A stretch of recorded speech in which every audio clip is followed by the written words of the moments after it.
Fuck it, whatever. I don't care. Doesn't matter. I'm done. Fuck it. Fuck it. We're done. Hey, everybody. We just quit. Yeah, we're done. We Three dudes is over. We just gave up on the podcast. Welcome back. For another episode post-quitting. Yes. After we've stopped. Which is basically exactly the same as while we were doing it. Yeah, we've changed the format to the exact same format. Mm-hmm. But it's different now. Yeah, we're all wearing hats. We're like it's like Top Gear, where it's the same show, Yeah. but it's different now. Yeah. Right. Right.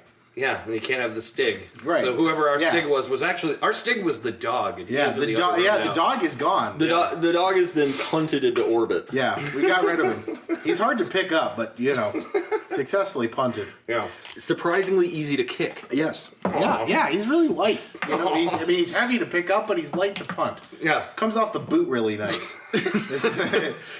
Hold him by this. You gotta get a good spiral. Laces out, You gotta get a good spiral there, yeah? You put a finger on the snoot and then kick him through the uprights. Just boop him. Finger on the snoot, give him a boop. Now, if I remember right, there was a you guys have been to Super Dickery, right? Superman is a dick. It's What? just a No. superdickery.com. That's a weird way to start the episode. I want to know It's all more right. No, about we're this. going to hop right into this. It's a compendium of evidence proving, in my eyes anyway, that Superman is actually a gigantic dick. Okay. And one of the things I remember is he chucks his dog Crypto. He picks up Crypto up by the tail, swings him around, and flings him into space. Why? There's no context given, but Crypto is like floating past orbit, thinking like, "Oh, Superman doesn't want me anymore." Wait, it's actually part of the thing. Is him thinking that, or Yeah, it's actually Crypto thinking that. that's fucking weird. That's dark. There's all sorts of. A lot of his dickery is exacted on Jimmy Olsen, which is Fair enough. there. He'll like. My favorite one, bar none, is the one where he gets Superman a robe with his insignia on it for Father's Day, and Superman burns it with his laser vision. This is just the cover. Oh my god. This is just the fucking cover. Oh man, that's depressing. Jesus Christ. Happy Father's Day. Yep. I hate it. Yeah, it's the entire site is just dedicated to proving that Superman is a dick. What's it called? Dick. Superdickery.com. Super Dicker. I'm going to have to write that down. Yeah, it's magnificent. Dude, that was a good start, I think. Yeah, Good job. that's- Right under the new format. Start right in the middle. Canceled? Let's go. We're hopping right into it. Yeah. No, we're We got- back we got after canceled, you said? We got canceled. Yeah, I changed it. We got canceled. That's what happened. I got into a fracas with the producer. He knocked him out. Yeah, right. Yeah. And now we're making this show for Now we're on billions. Amazon. A now we're on scrum, if you will, Yeah. a dust up. Kicked out of the podcast alliance. a slobber knocker, as it were. We're back. Dave was out of town I Yes. guess before we get started, we might as well talk about Yeah. the reason why we weren't here last week. I was gone. yeah. I was away. I took a nice trip to Texas to see all of our mutual associate Joe Draft. Yeah. If you happen to be listening to this, buddy, it was a great time. We went all over the place. It was really super. Yeah, I fun. saw you guys kind of like wound yourselves around there. We did. He lives right by Dallas. He's in Arlington. Yeah. But we went all the way down as far south as, we went to Austin, and then we went to San Antonio. Yeah. Saw the Alamo. Yeah? Yep. The Alamo is pretty sweet. Did you remember it? I forgot all about it. Actually, that's the thing is, it's funny. Every time I think about the Alamo, I do think, I forgot about the Alamo. I know you're supposed to remember it, but shit. Man, I was too busy thinking about breathing and 5 tickets? 4 kids? We forgot the Alamo! Yeah. Also, I confirmed. Joe put up on his wall. Confirmed. There is no basement in the Alamo. Really? No basement. No basement. in the No Alamo? basement. Pee-wee's bike would not be found there. Oh no! Oh. Damn it! Movie mistakes. Such a bummer, right? Fucking hell. If we can't trust Pee Wee Herman to be factually accurate, then... Yeah, who And can also, you trust? Next thing you're going to tell me there's no, secret chambers beneath, the fucking... Constitution Hall. Oh, yeah. Yeah, buddy. Still Declaration of Independence. Nicolas Cage is a guy who knows some things, and it's really important. I'm gonna steal a Declaration of Independence. I know something that's really important. Nobody will listen to him. Nobody's listening to me. Nicolas Cage stars as Nicolas Cage, who knows something, and no one will listen to him. Yeah, 2018. 2018. Directed by M. Night Shyamalan. It's basically every Nick Cage movie anymore. Anything after Matchstick Men. Yeah. We talked about that last time. We talked It's about been a that. couple weeks. Yeah. It's been a long time. Now we're doing the podcast. But wait.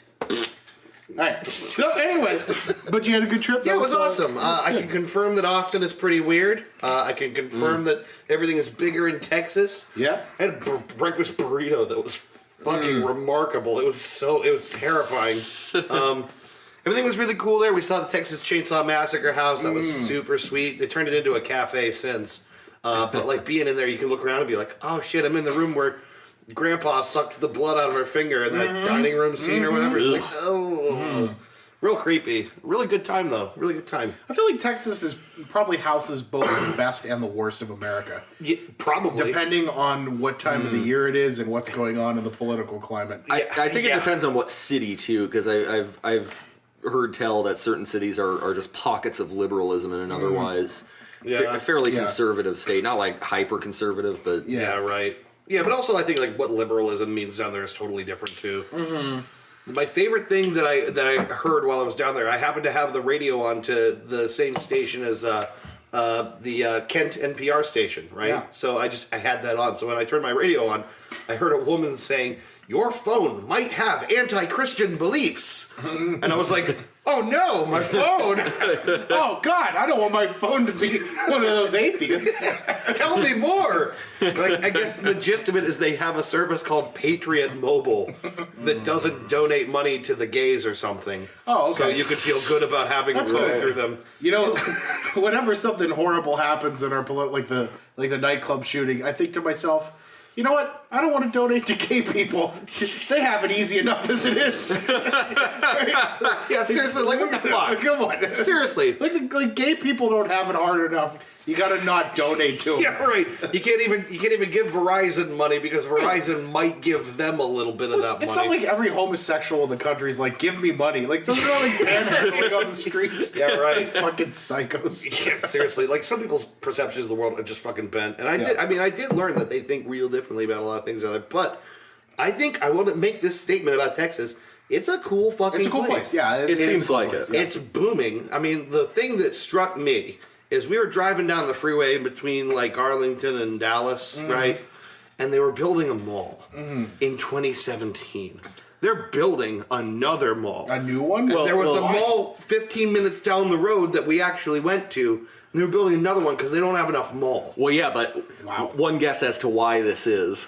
Well, I mean, almost definitely you have an influx of people, right? I mean, a lot of migrant labor. People willing to work for little to nothing. Yep, yeah. But I will say the state's expanding. The economy is doing good. But you don't want to donate to them. What's that? You don't want to donate to them. We can't. What, to Texas? No, to migrant workers I did see. who are also homosexual. So that's a double whammy. You can't. It's a mustache. Dead giveaway. Yeah. No, yeah, I saw like a crowd of like 10 Mexican dudes and one white guy building this building, and I was like, that seems about right. Yeah. It's like, Yep. the one white dude is just there to be like, I don't know, I'm just here. That's America for you right there. Gay Mexican poets on welfare are taking over America. And getting their anti-Christian agenda into your phone. Yeah. I couldn't believe that. I thought it was so funny. Yeah. There were also a lot of road signs being like, I was really cute, but then I got aborted.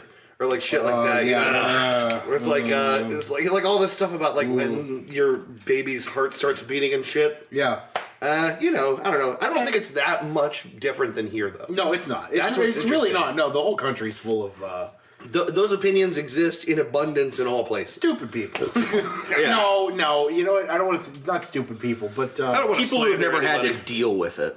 People who have never had to deal with that. that's a kind of better. situation. That's the politically correct way to put it. I mean, probably, yeah, I think most of us have our blind spots, right? Sure. You know, so we got shit that we hate that we don't know better than to, whatever. And I think that probably exists everywhere. Oh, for sure. Overwhelmingly, Yeah. Texas was super fucking friendly. It was booming. It was beautiful. yeah. I met nice people everywhere I went. There's a girl at the Tivana store. Like, when we were walking out, I was like having a moment. I was like choking up. I was like, she made me feel like a special person. Aw, Because she customer was, service is dead. Yeah, it is dead. In Texas, Yeah. it's not dead. In Texas, it's the real deal. Yeah, They want you to feel special because you're giving them money. That's how businesses are supposed to work. Texas and Disney World. It's the only like- two places left where they care about people. Stroll down the corner onto Main Street into the malt shop where Mr. Hoover knows you and Yeah. has Yeah. been friends with your mom for a long time, and Mr. Hoover's been friends with my mom for a long time. like if we could He's have actually my the stepfather. Yeah. like if we could just Hoover, have the my actual Yeah, I stepfather. know. That's right. You're saying. Yeah, your actual stepfather is Mr. Hoover. I did not realize. The Hoovers. Yeah, but I was gonna say Mr. Hooper, but then I realized that was the dead guy from Sesame Street. Yeah. Aw. But no, like the politics and etiquette of the 50s, at least how it's portrayed in movies. Yeah. But without like the racism or the Yeah. women keeping the house and Sure. looking pretty. Y'all come on back into this business. Oh, hold on a second. We got a Mexican out there? You get your brown ass out of my store. Get the fuck. I thought we put a wall up. The thing is, Have a good day, sir. the thing is, they can't do that. Yeah, no. In Texas, they cannot be that. I would be very surprised if people really hate Mexicans in Texas because they know what the fuck is going on. Sure.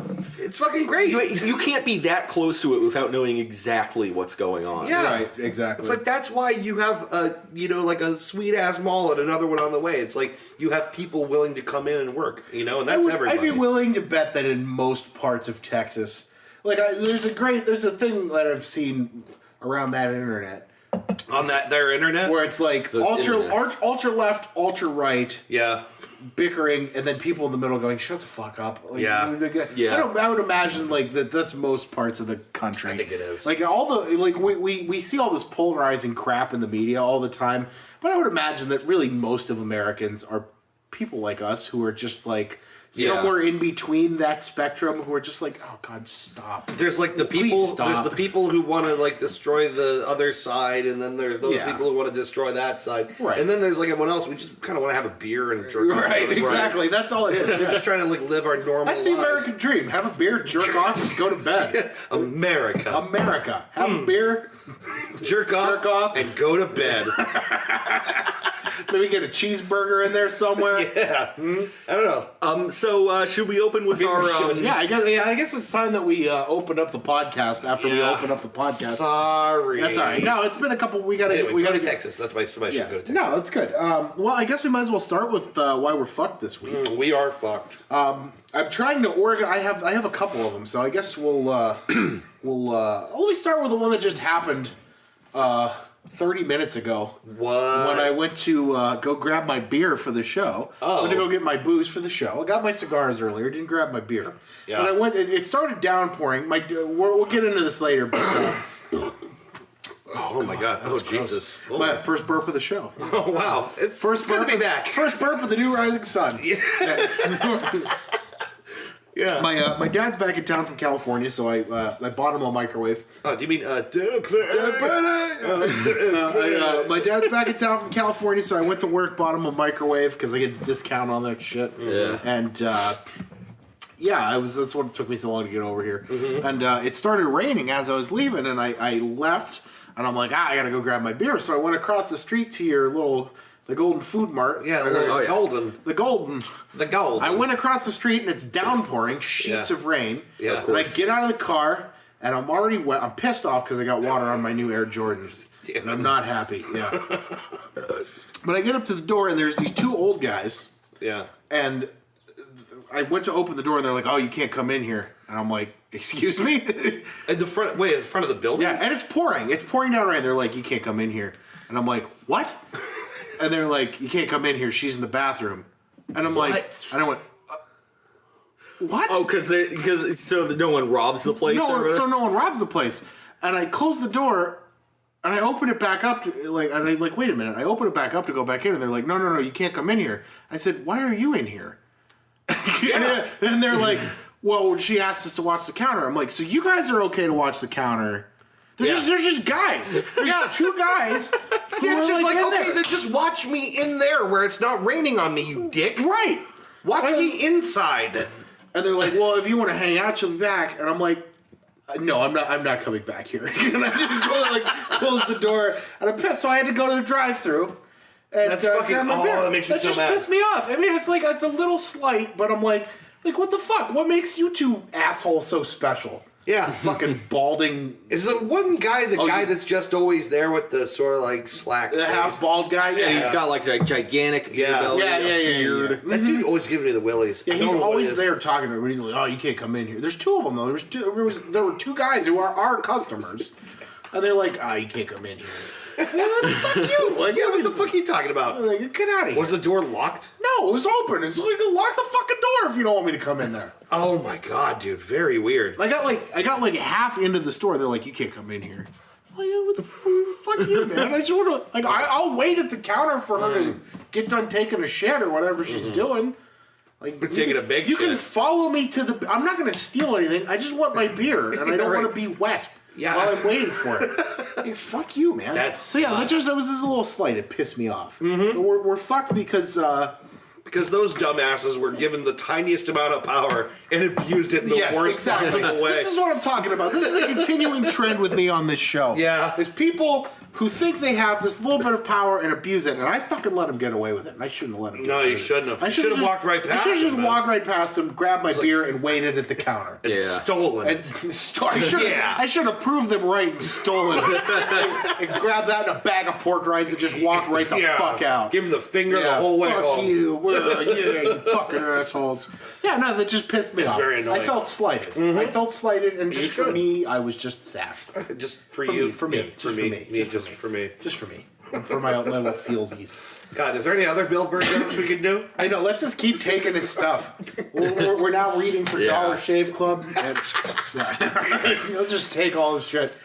He's got a good podcast. Everybody, listen to that podcast. Yeah. After you're done with this podcast, listen to Bill Burr's podcast. Yeah, listen to us first. Yeah, I should have listened to him for hours on the way to Texas. We're special boys. Yeah, we are special boys. Ben, why are we fucked this week? We're fucked this week because people keep motherfucking leaving competitive matches in CSGO, and I don't like it. Listen. Okay. Here's the thing about competition.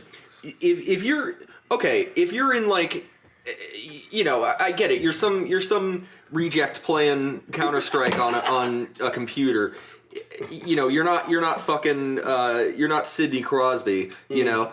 But like he might be. He might be playing right now. If you're playing, what else are you gonna do? It's the off season. It's not like he has training to do or anything. He's golfing. Drinking scotch out of the Stanley Cup. Yeah. But Stanley Cup full of Chivas Regal. but anyway, the rage quitting? Is that what it is? Rage quitting, yes.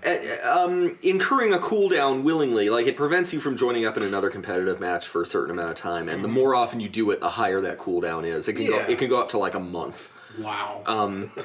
But yeah, like the thing about turn on any sports match, Look at the guys that are, it's baseball season now. Look at the teams that are going down 12 runs to 3. Sure. Yeah. And it's not even the 7th inning yet. Yeah, they don't just go home. They don't just stop. No. If you're joining competitive mode, you're making a commitment to win no matter what. And if you don't win, look at what you did wrong and improve on it. Yeah. Don't fuck 4 other people because you're getting salty. Right, exactly. It's the most entitled, and I'm not even mad because someone on my team did this. I'm not even mad, though. I'm not even mad, though. I'm not even saying this. Not bad. Calmer than you are. Calmer than you are. The last competitive match I played, I won. Yeah. But that was only because 3 players on the enemy team left. That's a bummer. Now, if you leave in CSGO in a competitive match, you get replaced by a bot.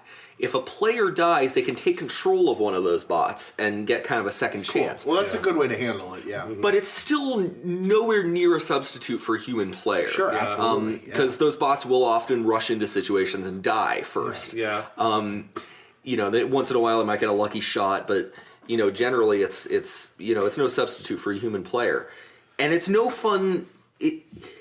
It's a hollow win. Yeah. I don't like winning against a team that's at a disadvantage because of one cocksucker. I feel bad for them. Yeah, right.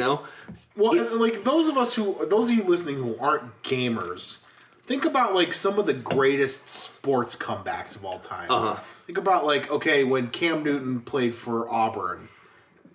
They were number one in the country, and Alabama was like 11, and they were beating them 28-0 going into the fourth quarter. And Cam Newton brought the Tigers back and won 31-28. like you know what I mean? Like think about it. Like if they gave up, we wouldn't have that moment. Think about just great sports comeback stories. Yeah. As much as I hate to say it, Don't you want to be in one? Don't you want that? Or you know what I mean? Like the underdog. I mean, I don't know. Don't be the kind of person who takes pride in what your fancy little badge says your matchmaking rank is. Be the kind of person who takes pride in trying and working hard at it. And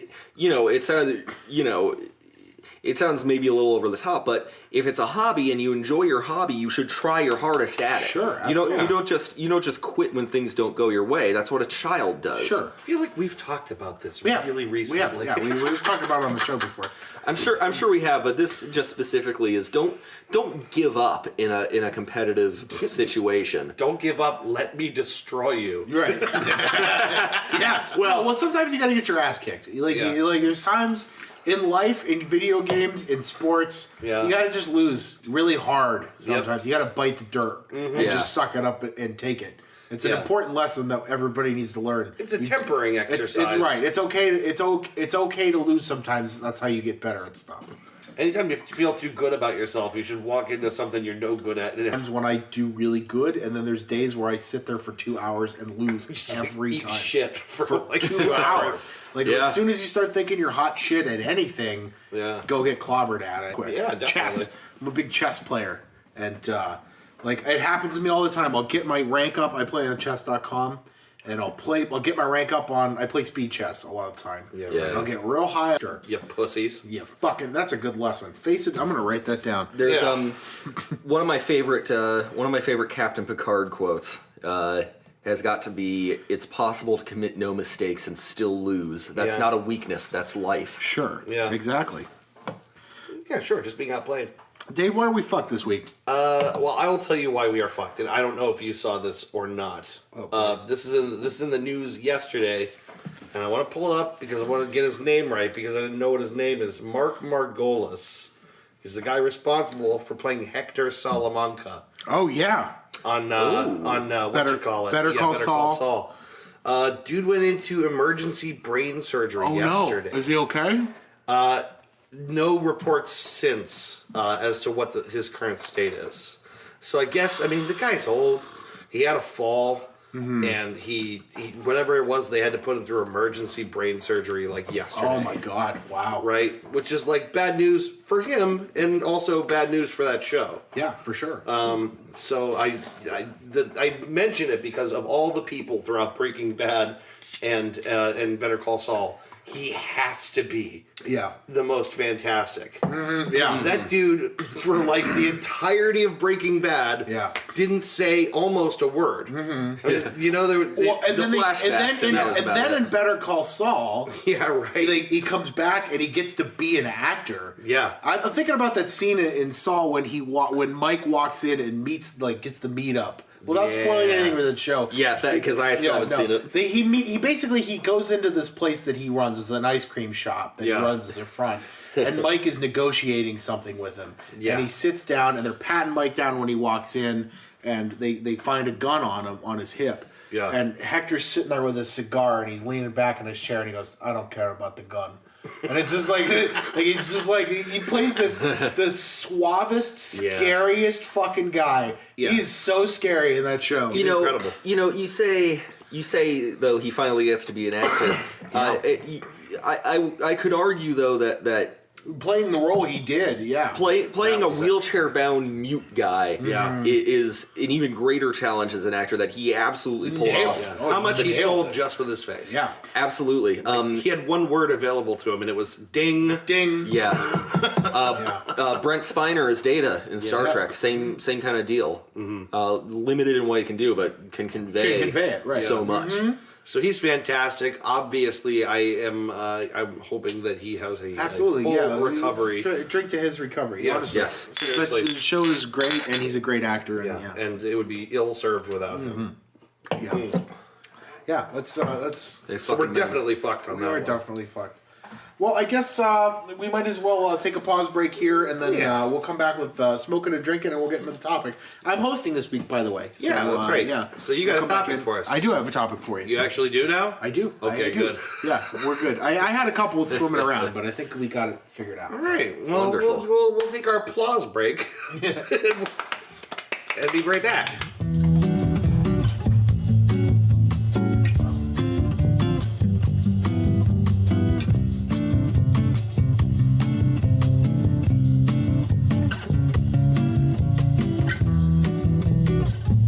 Hey, everybody, welcome back to the show. Oh, we're back. We're going to keep Hello. chugging right along here and get into smoking and drinking this week. Schmoobin' and doobin'. Schmoobin' and doobin'. Oh, yeah. Schmoopin'. Hope you like whatever we put in Pink the middle one. there, if it was anything. We don't know yet. I guess I'll start. Yeah. This week I am smoking. I got cigars. I went and stopped and got some cigars. Oh, some nice cigars. I got 3 new ones that, you know what, one of them I have had. I think you had it, and then I bought it and tried it. So that's not what I'm smoking this week. I got a couple of them, though. This is from a company called Diamond Crown. And, Okay. Never heard of them. yeah, Diamond Crown, and the cigar is called Julius Caesar. Oh, that's what you were talking about earlier. Yeah, I got a 90, apparently I got a 90, Coolio. 92 rank from Cigar Aficionado. And it's really good. I just lit it. It's I like it so far. So we'll 92 see. out of 100, I assume. No, 92 out of 1,000. 92 out of 10,000. It's shitty. Yeah. It's very bad, they said. Yeah, I just lit it. It's really good smoke. Nice. I'm only smoking it, ironically. Yeah. Yes. I'm smoking this to show how hip and in the know I am about bad things. Oh, I really like this. It smells really good. I really like this already. Yeah. I like a real good, thick, billowy smoke. Real heavy. Yeah, I like that. Yeah, this is good. And I'm drinking Miller Lite, which I talked about previously on Why We're Fucked. So. Yeah. I think I went by a giant Miller bottling facility in Texas. It was huge. That's it. Oh, okay. I saw a factory and it was big. The end. I am smoking my staple Perla Del Mar Yeah, a good smoke. cigar. Pearl of the I actually Mar. just recommended that to my dad today. We were talking about smoking. Yeah. Smurping. Yeah. Schmorping. Schmorpin with the daddy-o. And he's like, yeah, I was telling, he's like, well, what do you smoke? And I told him, like Perdomo, La 23s, Jose Padrones, pretty much anything they make. And he's like, those are really heavy for me. And I said, try the Perla Del Mar. That's a really good mild smoke. And I'm sure he said, wow, son, I'm so proud of you for having such a We gotta taste." explain this in case they're listening. Yeah. No, that's I was going to ask you that, actually. Do they know about his son? I don't even have think no I can idea. explain that to them. no, it's what you envision. No, it was because it was me, right? Yeah, it was... Well, because it used to be like, we used to go like, oh, I'm Chris Brady. I'm Chris Brady. Yeah. And then one time I was telling a story and I was talking about my dad and I'm like, oh, hey, son, it's me. It's Dad. I just did that accent. It's me. It's Dan Brady. Oh, Dad Brady. Oh, son, I love you so much. Yeah, thanks, Dad. Oh, why can't that be a house card for utter nonsense? Yeah. Yeah, right? My The dad. Dave Brady card. Just Dave Oh my Brady. gosh, Yeah, we've my had dad- so much fun with this voice for so long. It's good to see you, son. Son, I'm so proud of you and all you've accomplished. Wow. Wow, Dad, that means a lot. I love you. What a weird... My dad, incidentally, sounds nothing I'm like sure that. he doesn't. nothing like that. Nobody sounds like that. But we've been having fun with this for so long because it's just so weird. It's a weird accent. And it's always, by the way, to be super clear, it's always a super positive conversation. Yeah, it's never negative. It's always like, wow, you're so talented. I'm so glad to call you my kid. wow, that's great, Dad. Thank you so much. You're welcome, son. Let's go fishing. like I'm 12. Let's go out back and play catch. I'm not Dad. I've always wanted that. Let's go skip stones on the lake. Wow, that's really cool. I'm so glad you thought of This it. is never negative. I love you, Dad. I love you too, son. My dad don't really have negative conversations. Yeah, right. It's like, not since I was real little. Yeah. I was being reprimanded for something stupid. Yeah. You know what I mean? Never had a, yeah. I think that's why this thing endures, is it's just so damn sweet and positive. Aw. I'm proud of you, son. Sorry, I cut off your thing. Yeah, sorry. That's a great. No, it's the Three Dudes cast. I get around here. No, that's a great smoke, man. That's Yeah. What I'm drinking is not so great. The Champagne of beers, Miller Lite. Miller High Life. High Life, I'm sorry. Yeah, that's right. Miller High Life Drink is champagne of beers. good cigar, swill. Yeah. Yeah. Yeah, and it makes me wonder too why High Life? Why High Life? Yeah. I don't feel like $1 million drinking this beer.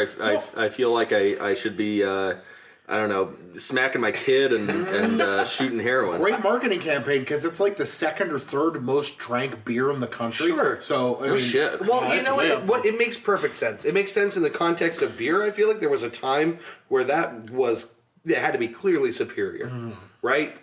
When it first came out. Yeah, when it came out, there had to be a time where everyone was like, "That's good." Yeah. The image, the branding, the marketing, it's awesome. You know, it makes but- people feel like they're doing something special. I mean, But it was the 60s. Everyone was high. that's point. true. Right.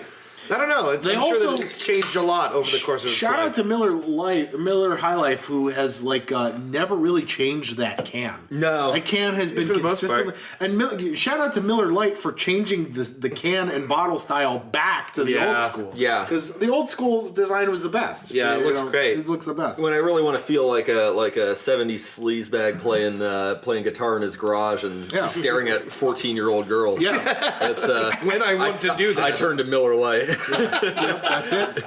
and or Miller High That's Life. why I drink it. It strikes me that these old beer brandings and old cigarette brandings had a similar thing going on. You'd have like a badge. You'd have like floral or like ligatures and curly things around it.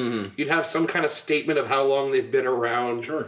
Like it's a smart. similar design aesthetic. It's good. It's product branding the likes of which we don't see in the modern age. I very much prefer it to the Bud Light logo that's shaped like a football. Yeah. Up for whatever. You know what? Let's just say this right now. Fuck Budweiser for changing their beer name to America. Yeah. So now I have to say the sentence, no thanks, America sucks. Whenever someone offers me a cold Budweiser. Yeah, and we just No thanks, celebrate. America. I hate America. Like, you tell me you hate America? We just celebrated America's birthday, and Yeah. you were forced to be like, you know what? America's not very Let me good. just real talk. Like on the 4th of July, all I drank Bud Light Lime. America makes me sick. Yeah. Gives me the mud butt. America makes me puke. Yeah. No, 4th of July, I walked around, I drank a whole bunch of Bud Light Lime. I made barbecue ribs and barbecue chicken. I saw that. America is responsible for fucking meal. thousands of deaths every year. No, I walked around all day and I was just going, "Happy birthday, America!" This is yelling that while I was barbecuing. I love you, America. Happy birthday. This is good. Yeah, no, let's When you want to turn everywhere you are into a NASCAR event. Yep. I love you now. That's my favorite. That's my favorite overheard. I don't know if I told that on the podcast yet. This is like when I came off of a 3.5 hour drive into Athens, Ohio, and I get out of the car, and the first thing I see is a guy stumbling down the street with a big case of beer, screaming "number 3 in the car, number 1 in my heart. I love you, Dale." Dale. I was like, "Fuck, man, what did I walk into?" Ding, ding, ding, ding, ding, ding, ding, ding, ding, ding. Yep. Dave, what are you smorping and dorping? I'm smorping the old standard. I got my Marlboro Edgies in front of me, my little Edgies. Edgies. Although, I want to say again, I'm still trying to dial it back on the smokes. Maybe quit-ish. I don't know. I'm taking it easy. So I got my little vape pen here with some tasty e-juice that I made myself. Nice. Yeah, so I'm trying to... That's the stuff you collect in Mega Man, right? Yeah, right. It fills up your meter. Yeah, right. That's exactly what it is. And I smoke it like a crazy asshole.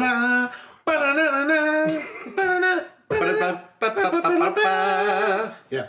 Yeah, and I'm dorping this tasty ass rolling rock. Yeah, from the glass-lined tanks of Old Latrobe. Seriously, yeah. That's I love Rolling Rock. I fucking love rolling rock. That's my go-to order at the bar when I'd be drinking by myself. Yeah. There's the bar across the street from the apartment. Jesus fuck, Davidson's. I used to walk across the street and drink there alone because I'm an alcoholic, burgeoning alcoholic. Right. And Jameson and Rolling Rock, and I just knock them back all night long. It's the green bottle ones that they let light it and let it skunk a little bit, and once in a while I like a beer like that. I mean, too. You remember I used to drink a lot of Moosehead. Yeah. Yeah, right. The Heineken of Canada. The Heineken of Canada, Yeah. basically. Yeah. Yeah. But not as Heineken as Heineken. Right. But yeah, every once in a while I'm in the mood for something like that. But I find it nice and refreshing, and it's got a good design. It's a real good cooler for smooth whiskey. Like you can't drink it with real heavy cinnamon, like the bro whiskey, whatever it's called. Oh yeah, with the like Fireball. Fireball, yeah. You got to get something really smooth, like. And I wouldn't drink this with Jack Daniels. You want to drink it with like James, something real easy to knock back. Yeah, I could see Maker's that. Mark. are you implying Jack Daniels isn't easy to knock back? Yes, I throw up when I drink. Shit, maybe I am an alcoholic. I cannot drink Jack Daniels. Yeah, Jack's a little rough for me. Makes me sick. Then I It's- drink worse shit. Too, I mean, I don't know. Jack to me has always been smoother than other bourbons that I've tried, but maybe I just haven't tried enough bourbons. I don't know. yeah, I don't know. No, that's a good. That was a successful Smurfing and Durbin. That's good beer. I love that Durbin. stuff. That's a good go-to. Dick Durbin.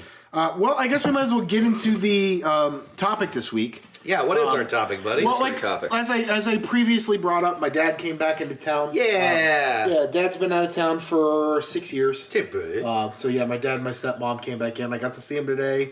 We all went out and had breakfast. That's so exciting. Yeah, it's good. You know what? And it was one of those things where I guess let's talk about what the topic is first. In that vein, the topic this week is reconnecting, because I have 2 reconnecting stories to talk about this week. Ooh. And it, like we did like moments of the first episode was moments of human connection. Yes, human connection moments. Like connection, disconnection, things that were really intense that stuck in your craw, basically. Yeah. This is about reconnecting. So someone coming back into your life after a long time could be something big, could be something small. But like a moment where somebody came back into your life and it was meaningful to you in some way. So yeah, I guess I'll start. Ooh-wee. Yeah. Ooh-wee. Ooh-wee. Ooh-wee. Oh boy! Oh boy! This is how I die! Ooh-wee. Ooh-wee. This is what bleeding to death feels like. Ooh-wee. Yeah, all right, sorry. Get off on a So much fun to say. Rick and Morty tangent there. Yeah. No, Gosh, we're gonna have a hard one on this one, like every other time we have an episode. Sorry. Dude. Damn it! Oh, Control yourself. I know. What? Oh! You thought? No, but you. I thought, but you said. But you said. No, but what you were thinking. Because See, I was thinking. No, Because you said. I didn't. I thought you. It was a boner joke. That's what we're talking about. Is a boner joke. Yeah. Good. Just clarifying that for the room. Thanks, buddy. Anyway, so no, Dad came back. It's been 6 years. He, I still remember when he left. He asked me if I wanted to go get breakfast with him. We went to Perkins, and we sat down at the table, and he got a job. He had just gotten laid off from his job that he'd been at for a long time. 20 years almost. Yeah. And the company was having a hard time. And they laid him off because he was the PR guy. So his job was to get contracts for this company without going into too much detail. They were the mafia. Okay, that's pretty sweet. Yeah. Please tell us more. Now look, I've got this great protection deal for you. You're gonna love it. Yeah. Check this out. We start off with You pay us $500 a day, and we won't come in and kill you with an ice pick. my associate. Exchange you live. My associate Tony, big baseball fan, has this beautiful autographed bat. You know what he uses it for? He doesn't use it to hit balls. He uses it to smash kneecaps. Great swing, great form, great athlete. Love the guy. $500 Go a to day? brunch with him on Thursday. You haven't agreed to it yet? Now it's $550. No. Or he doesn't. use that path. It is definitely Your decision. Yeah, well, Right? it's definitely not the mafia. But he got to clarify that it's actually not the mafia. No, he is actually serious. No. The more we say it, the less genuine it feels. I feel like it's getting weird now. It's actually not the mafia. Please don't come after us, mafia. The mafia. We don't want you to whack us off, guys. The quote unquote mafia. Just all of them, the whole mafia. Yeah, it's the place downtown, the big tower with the sign outside that says mafia in big neon letters. Yeah, flashing with the Budweiser. I know, but I remember he took us. We went to Perkins, and he just told me what you do when you find out you lost your job is you go on vacation, and that's what he did. He cleared his head. He went out to California to go visit my aunt and uncle, other family out there, and he got a job working at the casino out there, and taking care of the players who come in and taking care of the players in quotes. Still not mafia. Definitely not the mafia. Take care of her? No, but Mr. Lucchese. Mr. Lucchese. Yeah, Mr. Lucchese. You want to? No, all right. Yeah. He asked me. He's like, "Hey, listen, I just want to let you know, I got a job at this place. Yeah. And I'll be doing things." Yes. Things with certain tools for a certain amount of currency. Yes. I will use that in exchange to have room and board and also goods and services. In exchange for certain goods and certain services. Wow, Dad, I'm not following. I know, son. It's confusing. We should have dropped it already. Capitalism is sin. Down with the bourgeois. No, sorry. All right. Anyway. No, but he told. I remember. What kind of mafia is this? He told me. He's like, "Hey, I got a job out there," and he basically asked me, "Are you okay if I leave?" And I'm like, "Listen, I'm an adult. I'm like 21. Yeah. I'm like, go. I told him you're gonna. If you don't do this, you're probably gonna regret it. Yeah. You know what I mean? Right. It's there's nothing here. You might as well go out there and enjoy it. And I was thinking basically he's leaving and he's leaving. Yeah, right. So, but he got out to California. He worked at his job for 6 years, and he just retired recently. And the first thing he wanted to do was come home. Yeah. He hated it out there. and if you've ever been out to California, it's a nice place to vacation to. I would not want to live out there. Yeah. Number one. I don't know. It's still startling to me that I'm hearing about the first human being who lived for 6 years in California and wanted to come back to Ohio. You'd be surprised. I think it happens a lot. It happens a lot, especially Youngstown. It's something about it, man. It's weird. We got something in our water, man. Well, no, and okay, so here's the okay. We grew up in Youngstown, Ohio, right? So you can literally piss in the wind and splash it up against the side of a pizza place. Right. Chances are that pizza place is going to be pretty good. Yeah, right. Even the bad pizza places are really good, right? Yeah. So there is zero, and when I say zero, I mean zero good places to get pizza anywhere in California. That's a real bummer, From man. down south to up north, there is nowhere to get good pizza in California. Christ. They have. How do they live? I don't know. wasteland. That's what I'm saying. And that's they went out there and they went out they said they were crying tears of joy when they found out Pizza Hut was coming into town. What? And that's bad. Whoa. They didn't even have a fucking Pizza They Hut? lived up north. They lived in Chico, which is a big college town. Yeah. Up north by. And the college town doesn't have a fucking Pizza Hut? Not good. No, it has California Pizza Kitchen, which sucks. Isn't that bad? It's bad. I always assumed it was some real hippie pizza. Hipster artisan type remember shit. Putting leaves on it and shit. The first time I went out there to visit acorns. them, they're he told me, he's like, I'm just going to warn you, there's no good pizza out here. And I'm like, no good pizza? Did you do the Home Alone face? Yeah, kind of. No. Yeah, he's like, there's no good pizza out there. And I'm like, no good pizza? And he said, yep, no good wings either. I said, "What do you? How do you fulfill your grease quota?" Right. I'm like, "What do you eat when you watch football? What do you like? What are you watching? Are you eating avocados off the slice? No, you gotta have pizza and wings and beer. Yeah, pita chips and quinoa balls. Seriously, what do they do? They eat that shitty pizza, and that's what they think pizza is. Like that's what it's bad. So like it was okay. And I'm at least a little bit of it is that he missed his family and his grandkids. Oh, of course. but I would imagine a lot of it has to do with there's no good pizza in California. I couldn't live in a place without good pizza. Yeah. No wonder those people like Steph Curry. They're so backwards. That's what I'm saying. There's no good pizza, no good wings even, and everything has an avocado in it.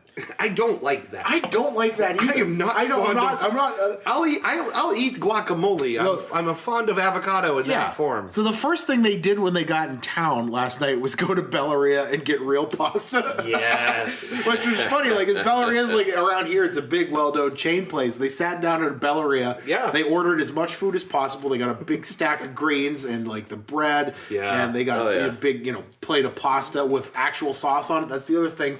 And I know this firsthand because I've been out there. They don't put sauce on their pasta. What kind of? I mean, they do, but it's like this little tiny. Like get color. What kind of animals don't drown their sauce? You're eating the sauce. That's the point. That's the point. The pasta is a delivery. Yeah, it's a delivery to get you full. It's there for the sauce and the peppercorns and the Parmesan on top. Yes, exactly. That's what it's there for. Pasta is there simply to provide surface area for sauce to stick. That's why we make pasta. We don't make pasta to eat pasta. We make pasta to eat sauce. I'm infuriated by this. Yeah, it's I'm awful. outraged. So they went to Belleria and had like real pasta. Hell yeah. And we went to Bob Evans. I didn't know this. My stepmom came in town last month, basically to kind of survey the land, get the apartment set up, and everything. Yeah. And she's like, "Where do you want to meet for breakfast?" I said, "Let's go out and grab breakfast." Yeah. She's like, "Where do you want to go?" And I said, "You want to meet?" I'm like, "At Bob Evans." You know what I mean? And I was thinking like, oh God, I'm taking her to Bob Evans. That sucks. I want to take her somewhere that's like around here that's good. Yeah. And we got there, and she was like, "Oh my God, I haven't had Bob Evans in 6 years because there's no Bob Evans. No, there's no down on the farm. What kind of hellscape for food is this? There's no Bob Evans. I suspected because we're a post-industrial town with a bunch of Eastern Europeans and Dagos and everything, and I never expected. There's nary a Bob Evans in sight. How can you get down on the farm? You can't. If you can't get down on the farm, what are you doing? What are you doing? So we went there again this morning when they came back in. Fucking kidding me? Yeah. She's like, I haven't. She's like, no, this is perfect because I haven't had Bob Evans in 6 goddamn years. So I'm like, oh, good. This whole podcast needs to get submitted to the subreddit for mildly infuriating. Yeah. I'm pretty upset. If anybody's listening to this not from our neck of the woods, you don't know what you're missing. Bob Evans is a breakfast. It's an all day restaurant, but they do the best sausage gravy that money can buy. Oh, still, no one beats them there. And everywhere else you go to get sausage gravy, you get the creamy white sausage gravy. Yeah. They don't put any bacon grease in it. You got to put the grease in the sausage gravy. That's why you make sausage gravy. And you don't go to Bob Evans because you want to eat healthy. No, you go to Bob Evans because you want to be down on the farm with Bob. I want to be down on the farm. You want to get fresh coffee, you want to get sausage gravy, and you want to get the sunshine skillet. And then you want to leave with a wheelbarrow, and somebody takes you out the door and dumps you on the front lawn. I want to be down on this farm. On the farm. Yeah. Get off my farm. Get off Coral. I'm staying on this farm. I'm down on the farm, Bob. No, that's The Walking Dead in 60 seconds. Yeah. We're not leaving this farm. Well, you got to leave this farm. Well, we're not. We're not leaving it, though. But you got to leave it. I ain't leaving your farm. Well, okay, you can stay. Oh no, the farm's under attack. That's The Walking Dead. Yeah. We should do some of those sometime. Yeah, we should do some of those, yeah. But no, they never, and we went to, that's what they said. They wanted to go today, so we went to Bob Evans this morning. So they love. My dad got a big fat bowl of sausage gravy, and he looked like he was going to cry when they put it in front of him. It reminds me of those stories of like. I'm not kidding. He's like, it's been so long. It reminds me of those stories of like fucking Soviet expatriates coming to the U.S. and seeing like the meat counter at a supermarket and just breaking down, crying. Right. God, that's sad to think about, isn't it? Yeah, no, but it's hard to think about because we have good, like, this town, as much as we bitch and complain about it, we have really good food in this town because it's a melting pot of people. Yeah. We've got all kinds of ethnic food all over the place, and most of it is very good. Yeah, even the even the pizza places that suck. are better than anything anywhere else in the country. Now, except maybe New York and Chicago, but I would stack up Wedgwood pizza or Cornersburg pizza up against anything that New York or Chicago's got to offer any day of the week. Now, on the other end of this, I have a friend who's lived in LA most of her life, and I've known her for well over 10 years, and from what she says, the Mexican and the Korean incredible. food. It is incredible. I'll give you that. If you haven't had a taco off of a taco truck in California, you're missing out, because that is real Mexican food. I believe it. We went to the last time I was up there. We went to a food festival. It was like a little fair where they had music and stuff, and they had just trucks, like taco trucks that came out. And like I got tamales, like tamales made in a truck. Yeah, right. And it's like a religious experience. They make like real. How are you supposed to eat tamales? They got the husk on the outside. I ripped the husk apart and kind of. You just like lick the husk. You don't eat the husk. No, I didn't eat the husk. It's weird. You can, I guess. Some people do, but I think that's gross. No, that's too much fiber. Yeah. But no, that's a good thing. Okay, and I'll say this: like when the first time I went out there to visit them specifically, we went to Denny's.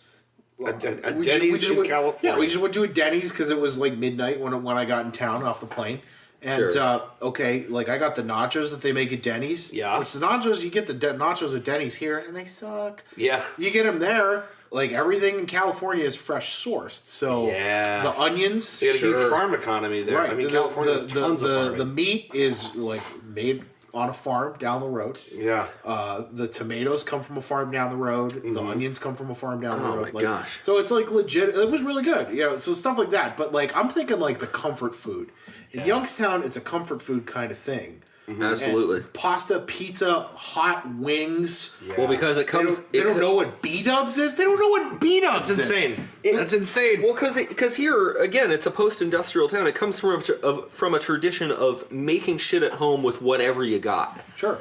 And you know, that boils down to like noodles and cabbage. Fried cornbread. Briar Hill pizza. Right. Yeah. You know? And so, you know, over time those become staples here, and they become... not perfected, but they become improved upon and updated with the times, you know, and made better.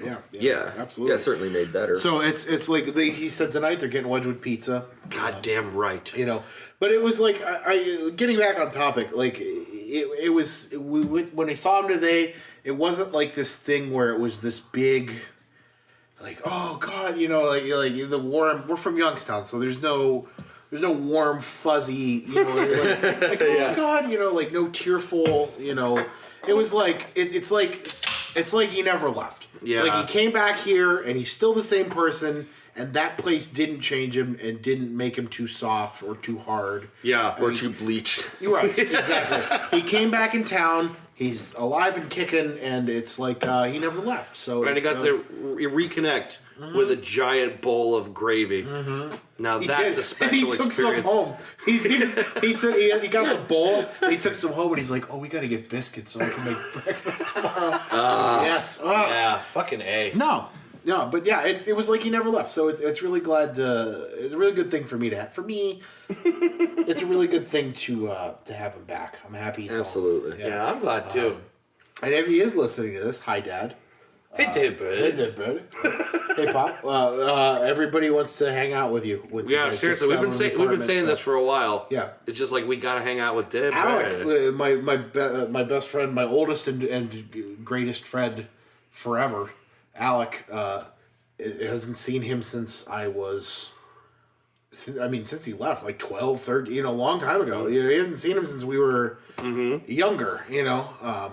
And so he wants to see him. So yeah, we want to have a party and a get together and that's sweet. Make some food. I'll barbecue some more ribs. Yeah, man, I made some good ribs. Oh my God, I'm so jealous. Oh man, I'm here to tell you, man. You know what I did? I slow cooked them first. Yeah, like in the oven at like 220 somewhere in that range for like 4 hours. I rubbed them in brown sugar. I'm getting. This is just food porn. Yeah, I'm very excited. I rubbed them in brown sugar and paprika and garlic powder and a little bit of fresh cracked pepper, and I slow cooked them for like 4 hours, and then I put those fuckers on the grill with some wood chips. Wow! You want to talk about falling apart? That was the shit, dude. Yeah, I will tell you at the time that you were eating that, I was in Austin. I was eating a burger at a place. I think it was called the Jackalope. Yeah. And the burger, they solved the pickle problem. I was very happy. What's the pickle problem? The pickle problem is there's never enough pickle on your burger. Oh, They'll any put, like, pickle's 3 too much. Ah, you're wrong. We'll get to that later. But there's always like maybe 3 pickles, and they don't cover the surface of the burger. And I'm No, always you like, gotta cover it. Now what they did You always is run into a surprise pickle. the inside of the bun was just packed with as many as could fit in there without overlapping. Doing Wow. it right. Doing it right. I thought it was incredible. Gotta have pickles. Shout out to my lovely girlfriend who got me turned on to putting as many pickles as humanly possible on a burger. Yeah. That's I believe no amount of fresh pickles is enough. right out of the jar, cold, and that crunch when you bite in with a hot burger. Oh yeah. Good shit. Yeah. It's okay. I know you're not an onion or a pepper guy either. I'll so take your word for it. That's okay. You know, and I don't mind pickles on their own. Like, I'll eat a pickle spear. Yeah. I feel like there's some like childhood trauma here, where like I went through a McDonald's and like Someone beat you with a pickle. Yeah, you fucker! Stupid kid! Shut up! Just hit You you don't with get a Happy Meal! well, almost. No, I used to only get ketchup and cheese on my burger only. Not even the little onions that they didn't Nope. No. You're not an onion When person. I think this is the reason why. Like, one time when I was real young, I got onions on it, and like it crunched, and it was uncomfortable. It was unexpected, and okay. I freaked out. texture. sensation. Yeah. So to this day, I still can't do onions, and pickles for similar reasons. But again, I can eat a pickle on its own because I understand pickles are delicious. They just don't gel with burgers for me. Yeah. Just for you. Just for you and your. Sorry. I'm so close to saying the for me thing again. For me, Millions that's of all right. burgers for me. Millions of burgers for free. So who's next? Who's got a reconnection story? I don't know. You got one? I think I do. Hit me with it. Doesn't matter if you do or not. Yeah, that's right. We still got time to fill, so we're good. Yeah. So when I was a kid, I would freak out over a lot of shit. I had a bad temper. My favorite is when you told us you pistol whipped that kid at laser tag. I did pistol whip a kid at laser tag, yeah. But to be fair, he did deserve it. He absolutely asshole. He absolutely deserved it. Like, there were some bonus targets on the ceiling, and he was like, "No, I'm the only one who could shoot at him." And then, like, Fuck that kid. they get you like bonus points or whatever. So he was like engaged in a firefight, I guess, A laser fight. a laser fight. And so I was like, oh, I'm gonna try. And then I shoot, and I guess if you miss, it detects it, and there's like, you get like a point penalty. And so this kid comes over and like shoves me to the ground, and he's like, I told you don't do it. And so Shithead. yeah, You acted appropriately by beating the shit out of that Break kid. his little nose. the only person I feel bad for in that situation was the guy. Probably some poor 19-year-old fuck, working with a bunch of screaming kids, as he's trying to make his way through college. Had to come in and drag my stupid ass out, sit me down on the bench outside. But that guy's I can just see little Slam like I'm not gonna take this. crack him on the fucking nose. That was before melee attacks were even a thing in video games. Yeah, You can't just go like this in With video the games. butt of your weapon. Yeah. Little shithead. Yeah, he deserved it. I did a pistol whip before I knew what a pistol whip was. I whipped him with my pistol. I had a plastic object in my Some hand. kind of handgun striking. Yeah, What would you call that? yeah. I don't know. I was like I thwacked him with my sidearm. Yeah. A sidearm thwack. That's it. I sidearm thwacked him.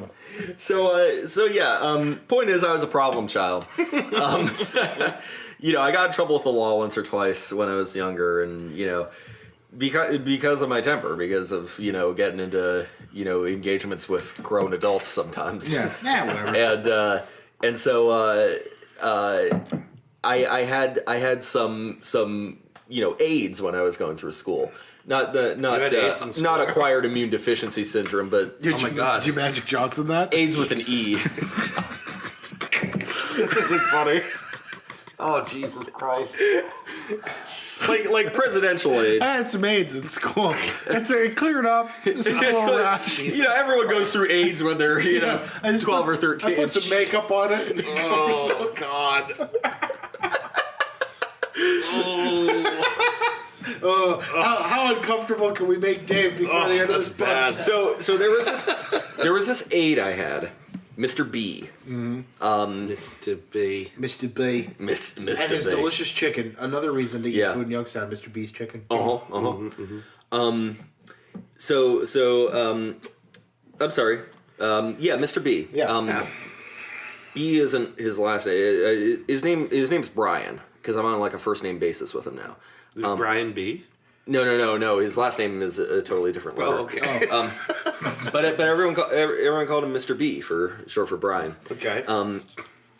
And so he was my aide for a little while, and he was super cool, super patient with me, and like knew what I was about. And it was just really, he stuck out in my memory as one of the people who like. As I, where he could say something and I'd internally just be like, yeah, that's exactly what I'm saying. Yeah. You know what I'm talking about. No one else seems to fucking get it. This dude just got you. Yeah. Same with Mr. K. I told you about a few episodes ago. Yes, that's right. My old teacher. Same kind of person. And so imagine my surprise when last year at my current job, working with folks with special needs, Mr. B shows up. Escorting a group of our clients on a field trip. No shit. Yeah. And like I recognized his face. I couldn't remember his name at first, and I was like, "Where the fuck do I know this guy from?" And then he recognized me immediately. Yeah. And it was like this huge jump for me. It was like one of those moments where like you think about the kind of person you were when you were 12 and the kind of person you are now. Yeah. And it's just like the difference, and some things have gotten better, some have gotten worse, but the difference, just kind of It kind of strikes you. Yeah. popped into my head, and like, it's like I'm doing the same job now as this guy. Yeah. Like so that's cool. That is pretty cool, actually. like it's nuts. Like I still can't really wrap my head around it. Another person who works for this company was this woman who taught me Spanish in the first fucking grade. Wow, no shit. There was like some kind of like free period time where you could learn Spanish from this real wonderful, lovely Colombian woman who taught Spanish to the grade schoolers, and when I saw her, it was instant. It hit you, yeah. Instantly recognized her, and she recognized me. And I couldn't believe it. I hadn't seen this woman in fucking 20 years, I'm so bad at that. Like, I never recognize people after that much time. And actually, it gives me anxiety big time. Oh, it's bad for me too because I'm bad with names, especially. But I'm really bad with names. But it happened immediately for me because she was another person who like gave me a chance, Yeah. And someone who really I still remember all my colors. Yeah. I still remember all my numbers. Because she was just one of the people, like my parents, like Mr. B, like Mr. K. She was just one of the people who got it, you know, and so that it left an impression. So like to see these people again after decades, is it's a trip. Yeah. Yeah. But to encounter them, where I work, even more so, it's it's sweet to have to take those moments to sort of reflect on how someone helped shape you, or Absolutely. the impact they had on you. They absolutely did, and it's it's a lesson in patience, really. Sure, because people. the grown-ups when I was a kid had to be real fucking patient with me when I was beating the shit out of a strange kid, right? Pistol whipping kids with laser pistol whipping little douchebags. Yeah. If you ever shove me over, those are my targets. God, I can't believe that kid. You stole my kill. Did you ever see the movie Pan's Labyrinth? Yes. Do you remember the scene where the general's beating that guy to the ground with the... Yeah. That's all I'm picturing is just you and this little kid breaking his face open. Christ. His mom's in the corner, someone's holding her back while she's crying. Yeah. Whipping him to death. Burning him in the face with a cigarette. Yeah. Damn it, children argue. No, that's good, man. That's really fucking cool that you get to see him that much It's later. sweet, especially with Mr. B. The fact that you're doing what he did. And his famous so chicken. And his famous chicken. Yes. Mr. B, I love you. And your chicken. And your famous chicken. You know, you and your famous chicken had a real impact on me. I remember when I was little and you came into my life with your famous chicken. You know, with all of your helpful guidance and very tasty 7-piece bucket. Shit. Mr. Beast. You know, weirdly enough, when I was a kid, Yeah. I wouldn't eat chicken. Really? That's very weird. Because- Everyone likes Everybody chicken. likes chicken. Well, because I thought it looked weird. Even it chickens does. eat chicken. I thought when I was a Give it kid, to 'em. I know, like I didn't try chicken until I was like a teenager. But like it looked weird to me. It like is I weird. was like, this It is is weird. This is meat, but it doesn't look like a burger. Yeah, it's whole Yeah. limbs and body And then parts. and there's It's like fucked it's up. Don't grilled care. body It's parts. delicious. And then like I actually tried it. I'm like, oh, Oh, these grilled body parts are delicious. Aren't you really glad the chickens Thanks, don't... Mr. B. Like imagine a world in which chickens were exactly the same as they are, but at the end of their wings, they had like human hands. Yeah, And you just go into a Trying bucket. not to imagine. where do you think chicken fingers come from? But no, I'm trying not to make this sound like look how Just awesome. push the thing. Oh, okay. There you go. I'm trying not to make this sound like look how grown up I am, and No, I mean, as an No, it adult. doesn't. It doesn't sound like it's No, it's definitely like It's a occasion- trip. It's a trip, is what it is. It's an occasion to reflect on, like how much you change over time when you reconnect with someone. I think that is a thing that happens almost all the time. It's a good light. Is you're like right there. you're forced to stop to each other and go like, okay, well, what's new with you? Yeah. And kind of recognize how much you've changed since you've last seen Yeah. Yeah, it wild. really is. It's That's a really trip. wild. Dave, you got a reconnection? I do actually. Well, I was going to talk a little bit again about going to Texas to hang out with Joe. Because actually, in a way, that was kind of a big reconnection. Sure, I mean, sure. For sure, The yeah. last time I saw him was a year ago. It was over this same time Yeah. period. He came up on his shutdown at GM when they had the week off, and he came Yeah. up here. It was that probably that was when we did Layers of Fear with him on the YouTube. Yeah, channel. yeah. yeah. Which was, I wish we'd finished that. We still should. When we did the wet baby review. Yeah, the whole wet baby review. Wet baby. I forgot about wet Wet baby. baby. No, yeah, because we were talking about that. We were like, we were asking each other, how long do you think we've been playing Pokemon Go? And he goes, actually, shit, it was when I was in town a year ago. Yeah. Because he and I and Christy were walking around the Rose Garden. Yeah. And he went to name his Squirtle Wet Baby, not realizing that he was naming the trainer. Yeah. So now he's just Wet Baby.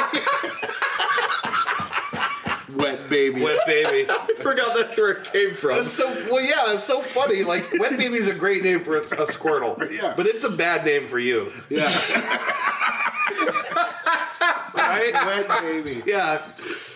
So that was the last time that I saw him, and you guys saw him. Was when he was in town. And actually, I think really it's a really interesting reconnection for me. Is like the events of the last year has made everyone feel like they don't understand anyone else anymore, and he and I have not totally agreed on a lot of things over the course of this last year, right? Yeah. The election and national stuff and people like screaming at each other on Facebook and all this shit. Sure. I actually kind of felt like he and I had drifted apart a lot, and it was Sure. it was really bumming me out. It's an interesting thing to realize that even your 20 years ago, your friends that disagreed with you on certain things, Yeah. it didn't matter that much. Well, first of all, you might not even know.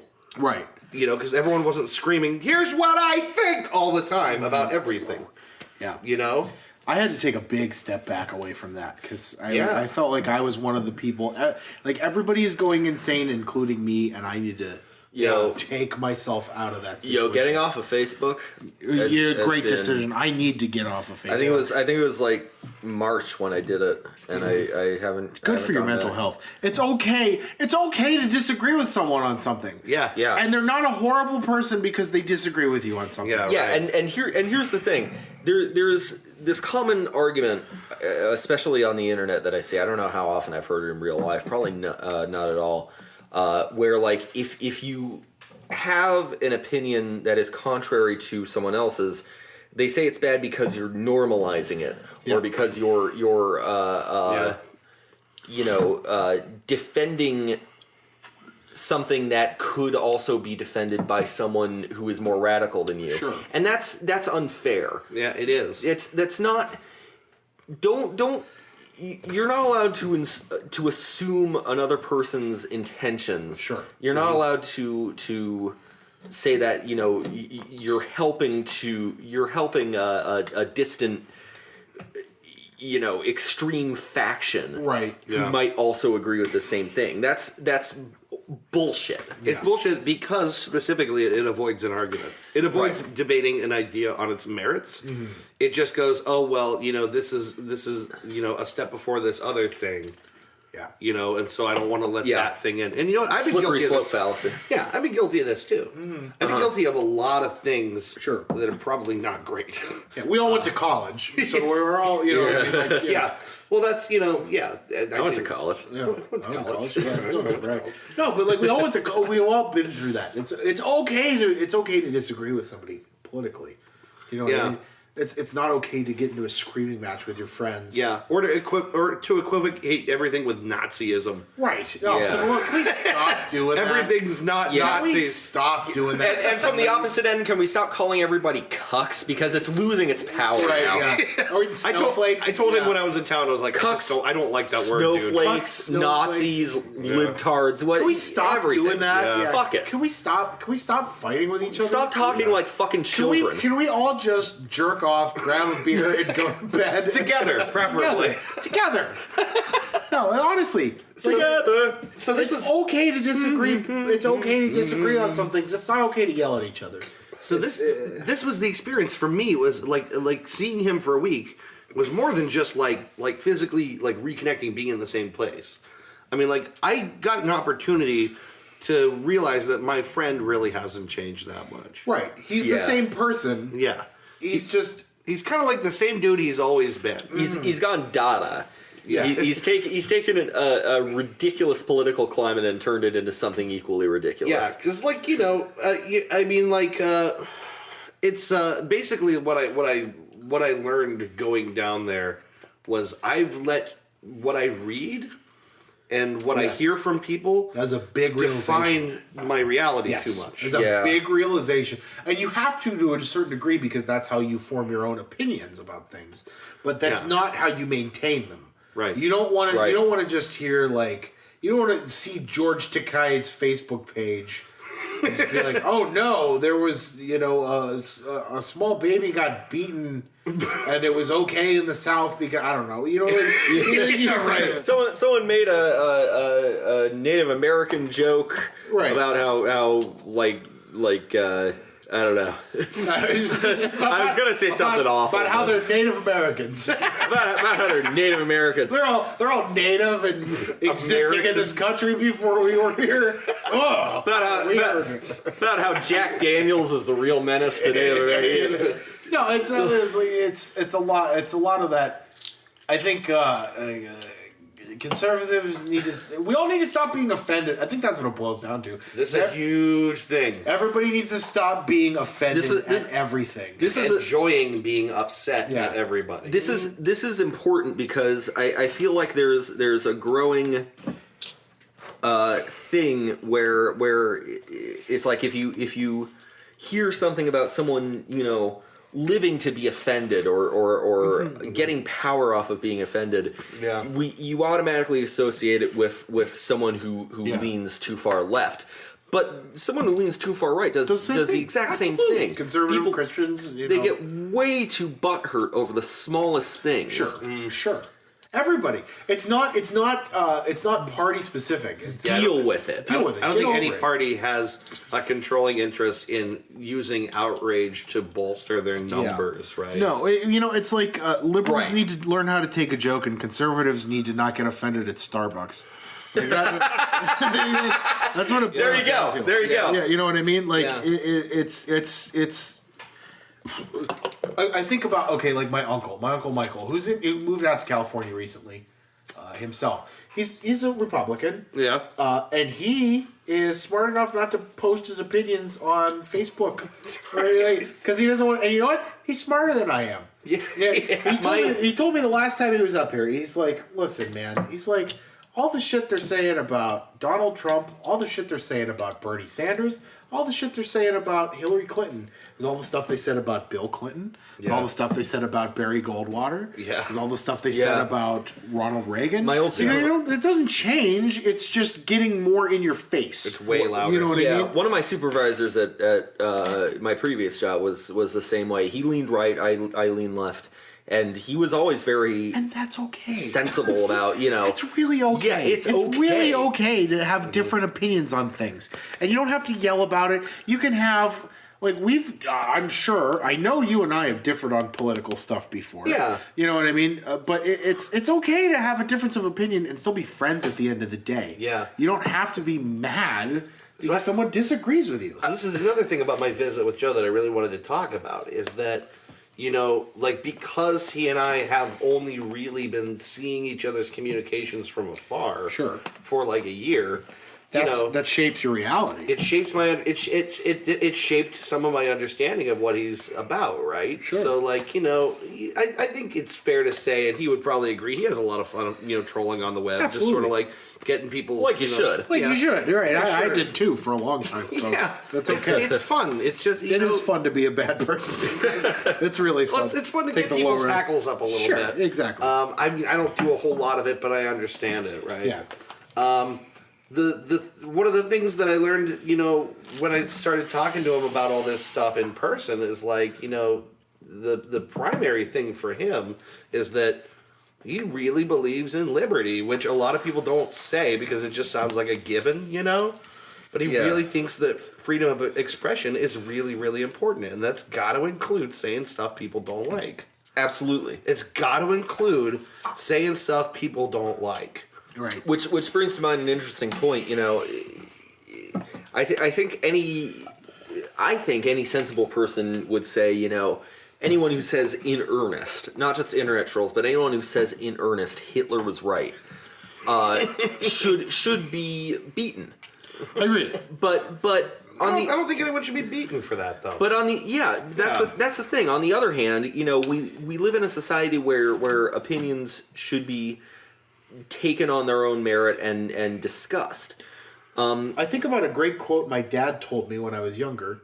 Opinions are like assholes. Everybody's got one. And they all stink. And they all stink. Is that true? You guys have assholes? I have an asshole. Do you have an asshole? I have 3. How come I don't have an asshole? Take one. All right. Anyway. Take what it is. Is that why you talk so much shit? Yeah. So anyway, You're saying.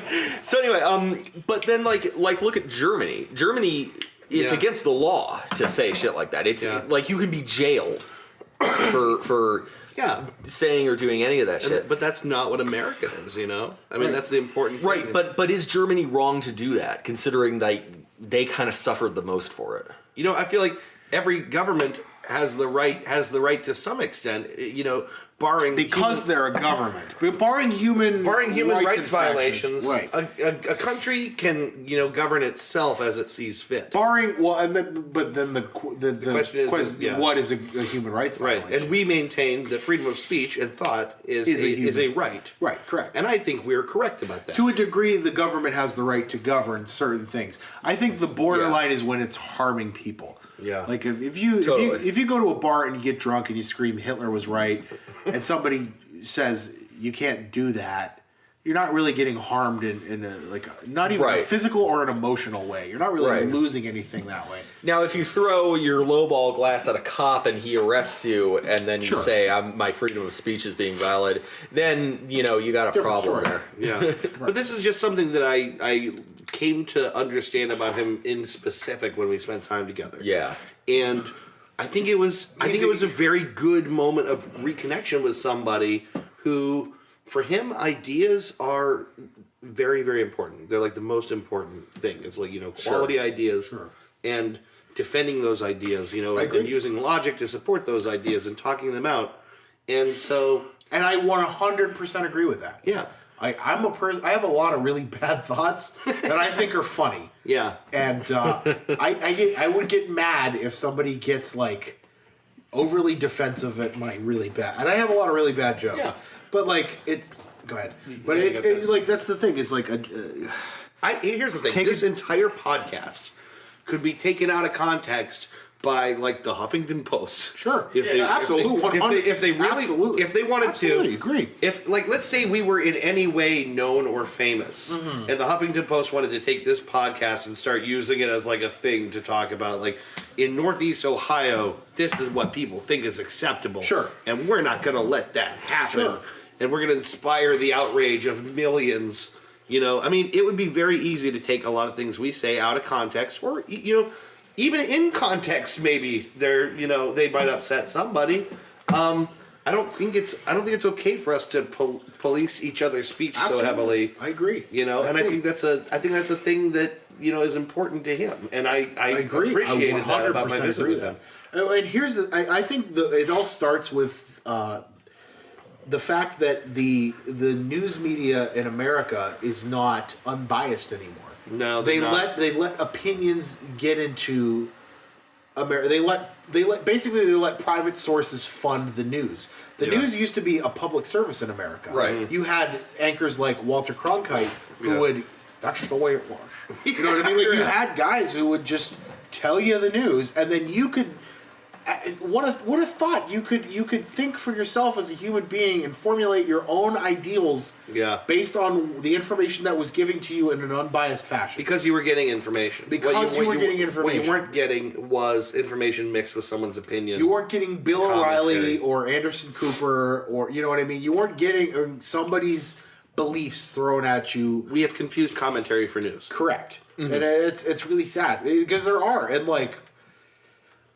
I understand a lot of the conservative side of things where they say like, well, the news media is liberal, and you got a lot of liberals at the defense who are like, no, it's not. Yeah, it's unbiased. The thing is, it is. It is. It really is. Most CNN, MSNBC, like that, Huffington Post, really that's kind of the wild side. Yeah. But like it is really liberal. It is a super liberal medium, and I understand the backlash, and I understand the Fox News crowd. I actually think that Joe would make a distinction here and say that those outlets are not liberal. What he would say is that they're progressive. And correct. He's got a very valid point. He's got a bone stuck in his jaw about progressivism that I partially understand. I understand a lot of it. Yeah. The problem is the fighting back against it with equally extreme measures from the opposite angle is not the way to do it. Sure. Mm-hmm. And the thing is, those camps will always exist.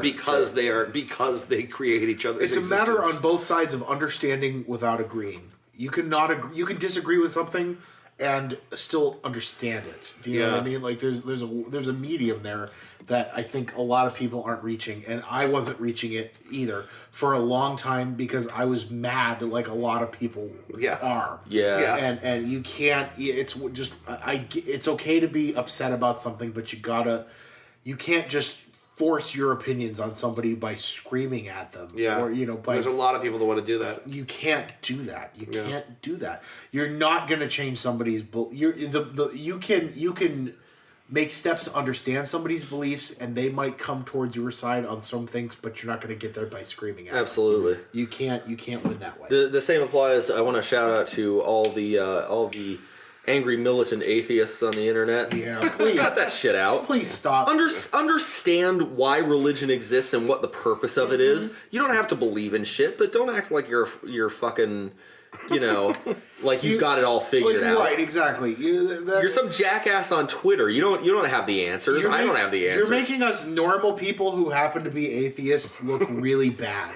Please stop doing that. I'm of the firm belief that whatever you need to do when you wake up in the morning to not get up, you know, take a piss, walk into your closet with a belt and hang yourself is what you need to believe. Yeah, right. Whatever you need to believe, as long as you're not hurting somebody else, is fine with me. That's where the line is drawn. I think even me, I think I'm probably a little bit more extreme than you guys on this one, because I do think that in a lot of ways religion does a lot of damage. Well, it scares me. Organized. I agree. Organized religion. Personal religion, not so much. But so much religion This goes back to that Men in Black quote.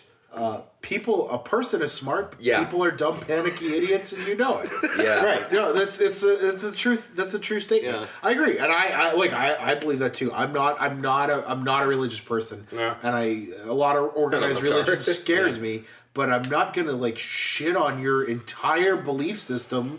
I'm not gonna go because I don't agree to it. I'm not gonna go to someone else and think that the way that I'm gonna win hearts and minds is by shitting on something important to them. I think there's more useful ways to have a dialogue with people. Absolutely. One of the most important things I think I've read in my life was something. It was a book that claimed that prayer is a form of meditation. Yeah. Mm-hmm. It's all it is just people trying to find their way in the world and find their inner peace. Yeah. That's all it is. And there's nothing wrong with that. No. There's nothing wrong with drinking beer and smoking cigars and if the occasional asshole bad is mine. Yeah, stuffing pepperoni in my mouth until I that's mine. If the occasional asshole wants to use that faith to try and seize power and incite violence, that's their problem. They're horrible people. Yeah. But, your next door neighbor who, goes to church on Sundays and cusses at the TV when the Browns lose and... Right, come on. So if I could tie a little bow on this. Yeah. That was ultimately, for me, reconnecting with my good buddy Joe. After the first time in a while, and in the middle of a real shitty series of months. Yeah. Definitely. That, for me, helped me kind of wrap some of this stuff up in a way I can understand. I feel like I didn't just reconnect with my buddy. I kind of helped reorient myself in the world this week. Yeah, you have to. Totally. Yeah. And it's still taking me a long time to not lose my mind about a lot of things. And it involves taking a good look at yourself. Yeah. It's taking a step back and saying, okay, I'm wrong too. Do you know what I mean? Yeah. And it's very hard to do. It's super hard.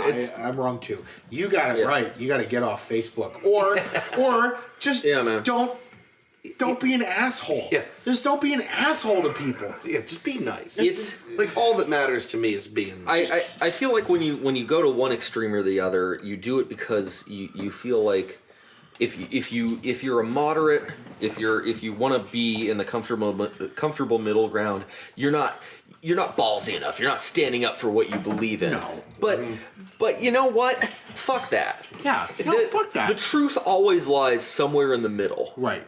Always. Believe what you want to believe, but don't. That's a good way to put it. The truth lies somewhere in the middle. Believe what you want to believe, but know that there is some middle ground that you're not seeing somewhere. And you know what I mean? And I think the internet has made this worse because everyone wants to be the next, loudmouth blogger with an extreme opinion. Being connected, being connected has done a lot of good and a lot of harm at the same time. Yeah. Absolutely. So for a long time, we just wouldn't know things about each other, and that would be fine. And maybe we would eventually find them out and talk about them. But we didn't have every opinion thrown at us with such force, right? Yeah. That it's just knocked us off. It knocked us off orbit. Yeah.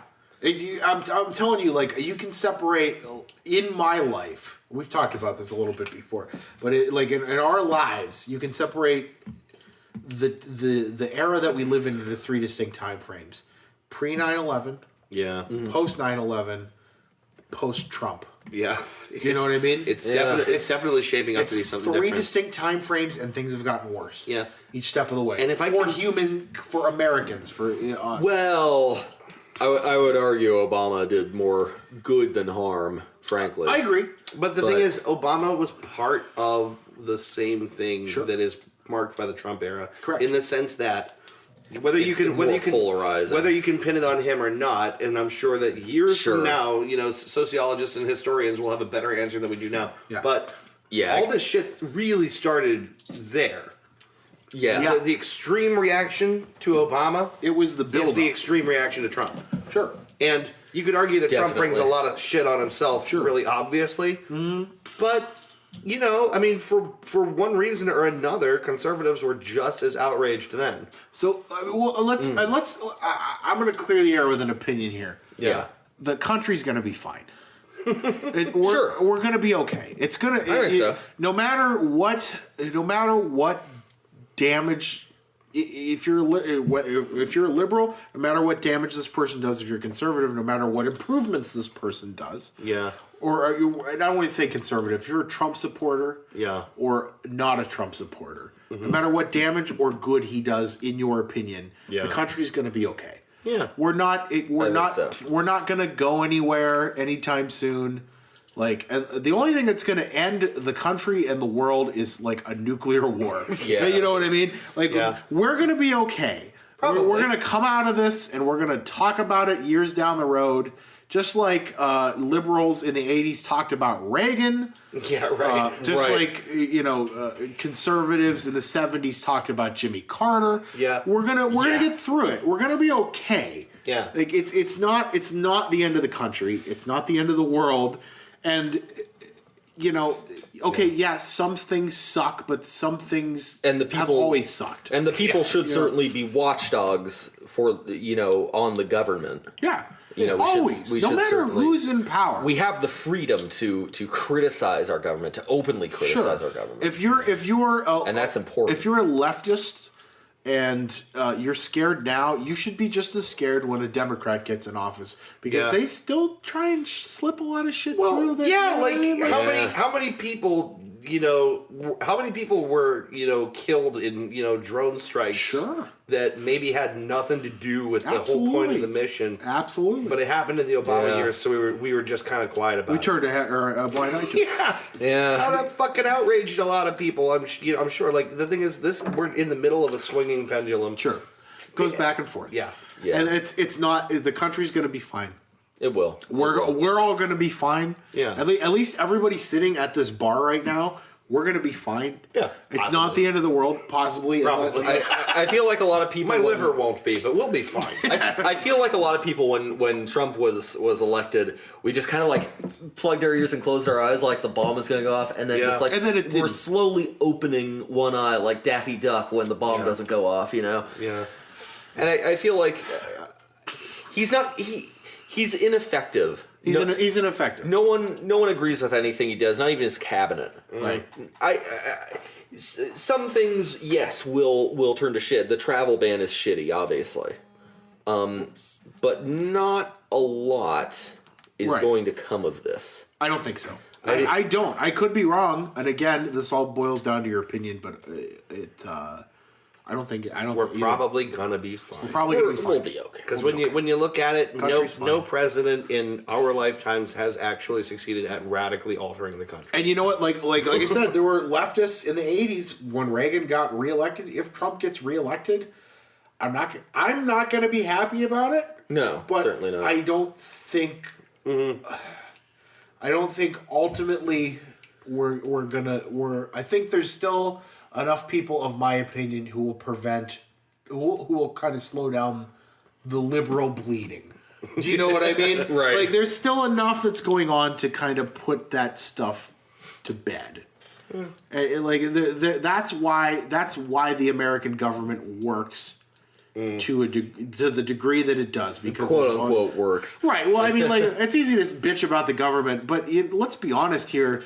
It is a pendulum, and there's people on one side of the pendulum pulling it back the other way. And let's be real, Congress has always been the real problem. Sure. Yeah. Honestly, let's be real. What's really easy to forget in the middle of all this shit is that right now it is doing exactly what it's supposed to. Absolutely.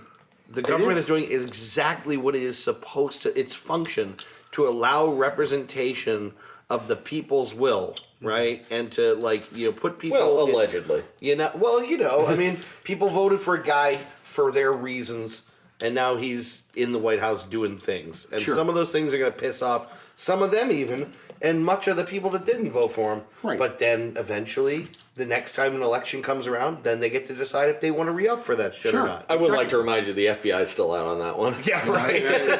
No, but So we'll see what happens. But this was a really good conversation. Yeah, I guess that was a roundabout way of just saying that reconnection from me was with I was my to say, buddy shout and out with to the Joe rest of the Draft. world. If you're ever in town and Yeah. you want to be on the podcast on a Tuesday, come out and see us. Seriously. We will. It'll make for a very interesting it'll make a really good conversation. Because that's the thing when is, you come out. Joe is a fantastic conversationalist. Yeah, he is. And fantastic with argument. And he's very, very careful in his logic. Yeah. He thinks ideas matter. And he will Sure. argue and disagree. And he will have a laugh about doing it. Yeah. And it's I wish- fun to talk And you know to. what? That's the dream. That's what we're talking about here. It's like you disagree, but it's okay to disagree, but don't yell at anybody and have a laugh about it. I wish I could get rid of the part of my brain that cares what other people think about me, so that I could, openly disagree with people like that. Yeah. I slowly shed that off over the years. I'm getting there. I'm getting there. Yeah, He and I did a lot of arguing when we were together. You wouldn't think that would be your idea of a dream week off. That's a friend. It was. That's That's okay a buddy. to argue with your buddies. Yes. It's okay to we've argued before. It's okay to argue Totally. with your buddies. Mm-hmm. And you should, because it makes you closer. Yeah. So, yeah. You get to know people better that way. I have one brief reconnection to touch on before we get to the closing segment of the show. The Great White Buffalo. The Great White Buffalo. No. The Great White Buffalo. No, my Yes. an ex-girlfriend of mine who I haven't spoken to in a decade. I had a very brief conversation with her. She found me on Facebook a couple years ago, and I just saw it.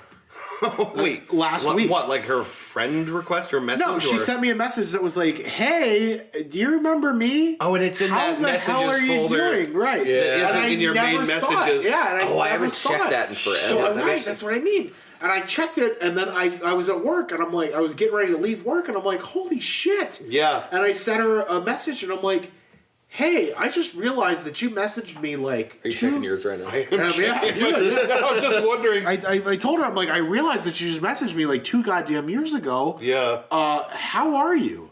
And we just had this like brief little. Her name's Erin. She lives in South Carolina. We had this brief little catch up moment, and it was a trip down memory lane because when her and I were doing our thing, we were both very young. I was very stupid and immature. How things change. Yeah. Or don't. Or don't. No, it was just a trip, to talk to her. She's got she's doing the mom thing. Yeah. She's She's got the baby. going for a master's. I told her I'm working at Best Buy. Woo! Shout out to Best Buy. Her that woman is the one I told you whose uncle ran the Longhorn Steakhouse chain.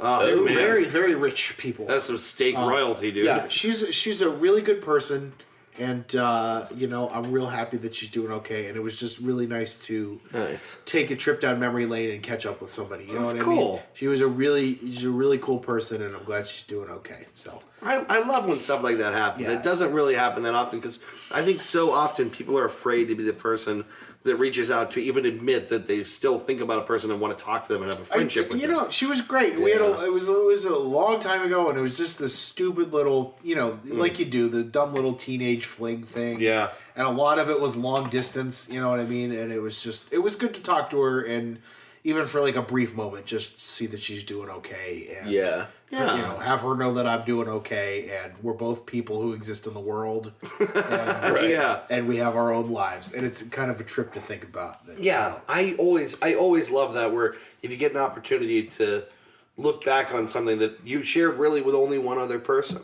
Yeah. So like you're the only people that can corroborate that like certain things ever happened, even. Yeah. It's just sometimes nice to go through memory lane with somebody. It was a trip. Yeah. Yeah. It was really cool to hear from her, and really nice to catch up. So Well, good for I her.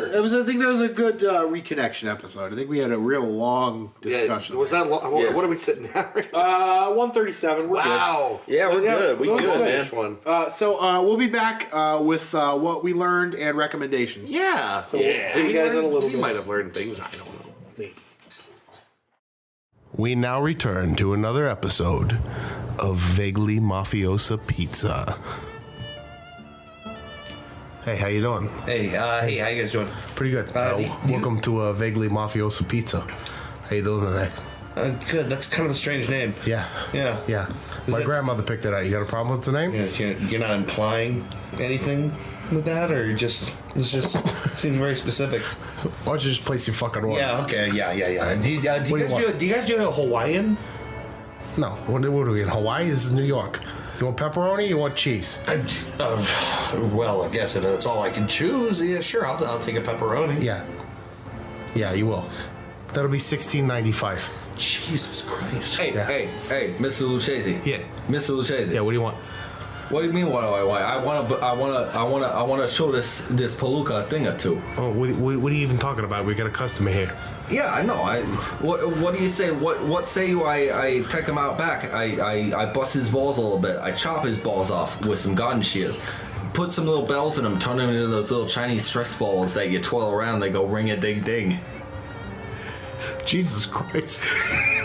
You like that? You sick fuck, baby? Jesus. You just. Jesus. What do you want? Oh, hold on. What?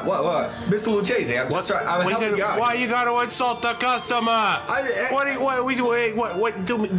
do you know? Do you know Hey. how many health code violations that breaks? And No.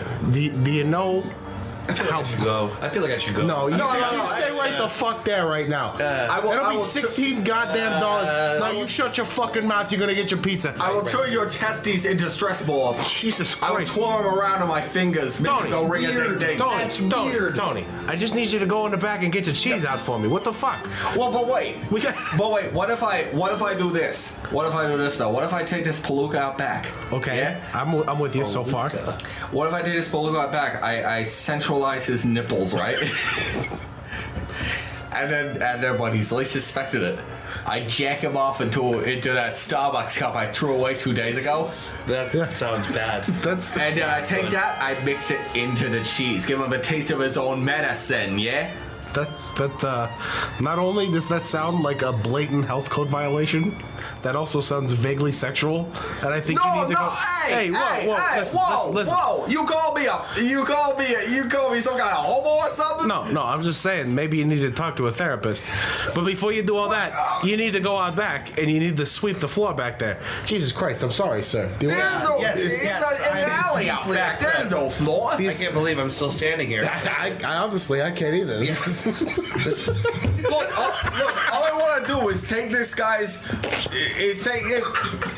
I just want to mix your man butter into our cheese. Hey, Tony. It'll add a characteristic Tony, New York Tony, flavor. Gross. Go out back and get the pepperoni. Oh, fuck! Jesus Christ. Fuck, man. Hey, everybody, we're back. How's everyone doing? Believe it or not. Believe it or not. Remember Ripley's Believe It or Not? Believe it or oh, Dean Cain. Dean Cain, Yeah, right? I saw Ripley's with- not one but two Ripley's Believe It or Not museums. Did you really? There's In two? Texas. Why is there two? I saw one in Austin and I saw one in San Antonio. Nice. I went to one in Toronto when I was there, or not Toronto, Niagara Falls, Canada. When I was Oh, there. nice. Did you Stone Cold Steve Austin? We saw a guy do a magic trick, and Joe's like a magician. Like he's been doing it for a long time. Yeah. So he ended up being the audience participant and having to do a thing where he had to write something on a piece of paper, then give it to the guy. Yeah. And I kept looking for his reaction the whole time. And there was even sound effects. The guy's holding crystals in his hands, Yeah. and he's looking up like this. And there's like a whoosh, kind of like of air. Christ. And I look over at Joe, and he's looking at me like, just had this really grumpy look on his face. Why does every fucking magician have to be fucking Chris Angel Listen, now? let me just say this. My grandfather was a magician, and he was part of the International Brotherhood of Magicians, which is a real thing. And I believe it. I have several boxes of his magic tricks at home. That was my inheritance from my grandfather. And you don't have to do that fucking Lance Burton shit. Like, you know, my grandfather's a man who, like, and they have meetings. There's, like, local area meetings where they do their own magic tricks for other magicians, which is really cool. And he used to build his own magic tricks. And you don't have to be a fucking, like, theatrical. Yeah, you don't have to be an asshole about it to do Right. something really cool that people respond to. You also don't have to act like you're doing real magic. Right. That's very stupid. It's fun to like little like card tricks and stuff. People love that shit. Yeah. You don't have to. You like it's good as it is. When I'm watching with these guys, I want them to be letting me know that they know that I know that they're fooling me. Right. You know what I mean? Yeah. That's the whole point. Yeah. Don't do that shit with the crystals and the whooshy noise. Come on. Yeah. Stop. Fucking Stop. asshole. That dude at the Fucking medieval fair with stop. the whip. Yeah. That guy. Yeah, Stop. that's good stuff. Yeah. Yeah. Just do.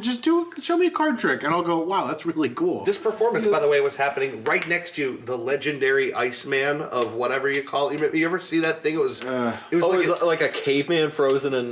this was an oddity that toured the country in like the was it the 20s or the 40s or something like that? Oh, yeah, It was a yeah, guy yeah. that- it was claimed to be the legendary Iceman, frozen in ice, like a real body of a guy. Yeah. That looked kind of Sasquatchy. Yeah. I was right next to it. It's been recovered. It's now at a Ripley's Museum in No shit. Austin, Texas, and they froze it horribly. Yeah. So there's all these air bubbles you can't fucking see them, Great. which is so depressing. Yeah. How stupid is that? well, if he ever got out, it would mean the doom of modern society. Yeah, right. So Man, I really miss Ripley's, believe it or not. That was a cool show. Shout out to Yeah. Dean Cain, who was Superman, I think. The least remarkable Superman. The least remarkable Superman. Yeah, he wasn't even Superman wasn't even in the title. It was Clark and Lois. Yeah, that's right. Yeah. He was like, I think like Christopher Reeve, like post illness, is still a better Superman than Dean Cain. Like, I would way rather as a person. yeah, as a human being, yeah, definitely. I would way rather see Christopher Reeve rolling in to save the day. Hell than yeah! Dean Cain. That's a let's toast to Christopher Reeve. Yeah, Fucking let's- Ironside yeah. Superman. Yeah. Yes, God. yeah, Christopher Reeve, wherever you're at, he's dead, isn't he? Yeah, Shout out to Christopher Reeve. All right, well, I guess it's time Great to get into recommendations this week. Let's. Well,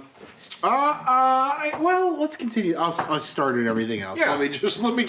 Yeah, just everybody wait a minute, please. So I have two this week. Let me start with the first one because this happened earlier when you were still in Texas. Ooh. Trisha and I were laying in bed, and she was falling asleep, and I was just flipping through the channels trying to watch something on TV. Yeah. And on Turner Classic Turtle classic movie. Turtle Classic movies. Yep. Featuring the Master of Disguise. Yeah. Featuring Raphael, Finding Leonardo. Nemo. Finding Nemo, that 10-minute clip on repeat for 2 hours. Yeah. Are there any other the Teenage Mutant Ninja Turtles movies? Yeah. That's it. Yeah. Turtle classics. We got 4 of them. Go ninja, go ninja, go, go, go, go. So on Turner Classic Movies, one of my favorite, one of the most well produced comedy films ever came on.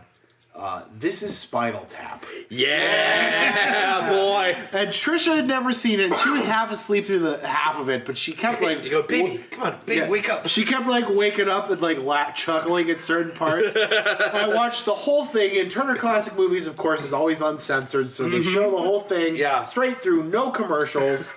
You know what I mean? Completely uncensored. And I watched all of this Spinal Tap again. That's a fucking great movie, isn't it? God. Every time I hear the words "smell the glove," I almost fucking die. Just how degrading that shit is. There are very few things in comedy history that, in terms of build-up, that compare to everything leading up to the fucking Stonehenge scene. Stonehenge. And then it comes out and it's... It's so brilliant. Everything about that movie is like, and we were talking about Better Call Saul earlier. Yeah. Michael McKean, you know what I mean? Yeah. He's the lead singer of Spinal Tap. It's expert. It's expert comedy, and I think about like. I can't remember the guitar player's name. The guy when he's in the room with Rob Reiner and he's showing him the guitars and he's like, "Listen to this," and he holds up this Les Paul and he's like, "Listen to the sustain on that." He's like, it's not making any noise. Well, no, it's not plugged in, is it? But he just told me. I think about every guitar guy that I know, like every guitar guy, everybody who plays the guitar does thinks like at some point that. Like this one, oh no! Don't touch it. No, don't even look at it. No, we're done with this one. Yeah, we've spent too long on this. Just imagine 20 guys in a guitar shop all trying to play Stairway to Heaven. Right? Yeah. Don't even look at it. We're done with this one. You know what I mean? All those Christopher Guest movies are good. Great comedy. All of these go to 11. Right. Yeah, it's one louder. It's one louder. So when we need to get that extra, come on, all these other blokes, all the amps only go up to 10. And we need to get ours go to 11. Wouldn't you just make 10 louder and then have that be? He does the hand on the chin Well, these go to 11. Oh, it's great. I'm butchering all these stupid lines, but it's fantastic movie. Great. Watch Spinal Tap. Watch Spinal Tap, and then buy the album. They did albums. Yeah. The scene where is it all of them or just the one of them where their pods come up for the stage? Yeah, and they can't get out. Yeah, the bassist can't get out, and then he does, and it's the end of the song, and he has to go back. It's trapped in the pod. Well, and that's the thing. If I saw I remember when VH1 did I Love the 80s, and they had all these old rock stars on talking about Spinal Tap, and they're like, everybody was like, yeah, that is way more true. Yeah. And the reason that's so funny is because that whole movie is so true. Yeah. Okay, a famous one, U2, they did a concert in the UK, and they were coming out on a giant floating revolving lemon that was lit up on the stage, and it got stuck,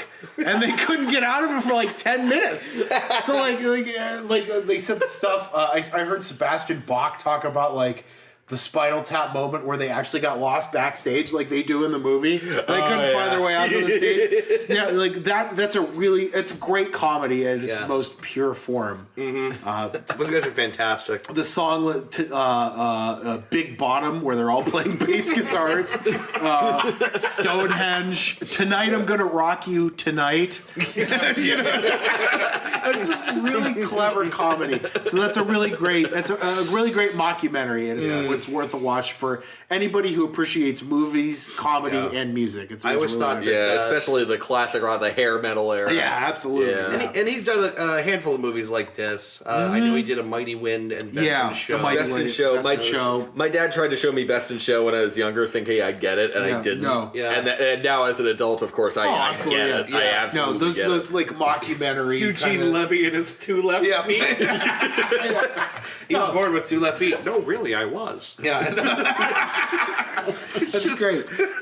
No, so watch Spinal Tap. If you don't have it, go buy it, because you could probably find it in a $5 bin somewhere. It's a great movie. Fantastic. My second recommendation this week is a big one. I feel like I'm tardy to the party on this recommendation, because this has been out since April, and but it's a big deal for me because I feel like I've been out. The last new rap album I bought was the Eminem Show in 2004. So I went out on the recommendation of basically everybody, and I bought Kendrick Lamar's new album, Damn. His album's just called Damn, and it's a fucking great album cover. It's just Damn across the top, and it's him in front of a brick wall with his head down, looking up at the camera. It's just this fucking. I'll show it to you. It's this fucking really cool album cover. And I listened to it, and I came to the realization that I missed out on the last 15 years of rap music. Yeah. And I thought, being the typical suburban white boy, I'm a hip hop purist. I like all the old school stuff. The truth is you were just out of the loop. No, I'm out of the loop. I fucking missed out. This album is really good. And like I said, I'm way behind because this came out in April. Buy that. If you haven't bought it already, which I think most people have, go out and buy it. Don't even listen to it first. It's a really good album. I haven't gotten into Kendrick yet, but my brother fucking loves it. Mm-hmm. I talked to one of the guys. Actually, my girlfriend used to work with this dude. His name's Paige Douglas, and I told him, I said, "Look, man, I just bought Kendrick Lamar's new album, and he's a big. You met him one time at B&O, Ben. He was." We were out. Yeah. And I told him, I said, I messaged him on Facebook. I'm like, and he's always talking about new stuff. I said, look, man, I just bought Kendrick's new album, and it's really fucking good. Do you have any other recommendations? And he gave me like an itemized list of stuff that I should go out and listen to. Yes. So I'm going to do it. I'm going to go buy all the albums he told me to buy, and I'm going to listen to them. I already bought one of them. You guys, people listening, you might have seen Killer Mike like interviewing like with Bernie Sanders and stuff. Yeah. Oh, yeah. So I bought his group is called Run the Jewels. Yeah, that's right. I bought RTJ3 the other day because I watched the music video for a song called oh fuck, I can't remember the name. I'll have to play you the video. Legend Has It, that's the name of the song. So I bought that album, and that's really fucking good too. I feel like it's like this whole world has opened up for me, and I missed out on the last 15 years of rap music. Yeah, right. And I'm realizing my mistake. Well, that can happen when you get the idea in your head that, like, okay, the shit, like, the form has evolved. I know what I like. They've abandoned that thing. It doesn't matter. So you just think, you think, okay, well, I'm just going to get stuck in the past now. Like, Yeah, it's easy to think that. Yeah, and I mean, let's be fair. There's a lot of bad hip hop out there nowadays, But you hear that on the radio. Right. I haven't heard Kendrick on the radio. That's the difference. And he's sold. That's a platinum album already. Yeah. You know what I mean? Like, fuck, man. It's a that's- platinum album in like 3 months or 2 months. yeah, it's fucking really good, dude. Ooh. It's really good. Like I'll have to show you. And I watched all his music videos. His music videos are fucking wild. It's like all the stuff I loved about music videos when I was a kid. Oh, like all the sweet. stuff that made music videos cool in the 80s and 90s. His music videos are really wild, and the Nice. songs are really well produced. And he's a great lyricist. And it's just a good album. Like I said, I'm tardy the party. If you haven't bought it already, go out and buy it. Like, you don't even need to. If you like rap music at all, and you value good production value, and you value a really good lyricist, and you like to nod your head to something at some point, go buy that record. It's really good. Nice. Good recommendation. Thank you. I'll have to check that out. Ben, you got Rex this week? I do. Lately, I've been playing a new game. Steam Summer Sale is come and gone. Praise be to Gay Ben, hallowed be his name. All hell Gaiman. Are you ready for a miracle? Hey, hey, hey. But this one was not on sale, but I bought it anyway. PlayerUnknown's Battlegrounds. I want it so bad! I don't know about this. So, PlayerUnknown's Battlegrounds, do you know about Arma or H1Z1? Oh, I have Arma, yeah. Yeah. Same engine, same, big open world, realistic military kind of engine.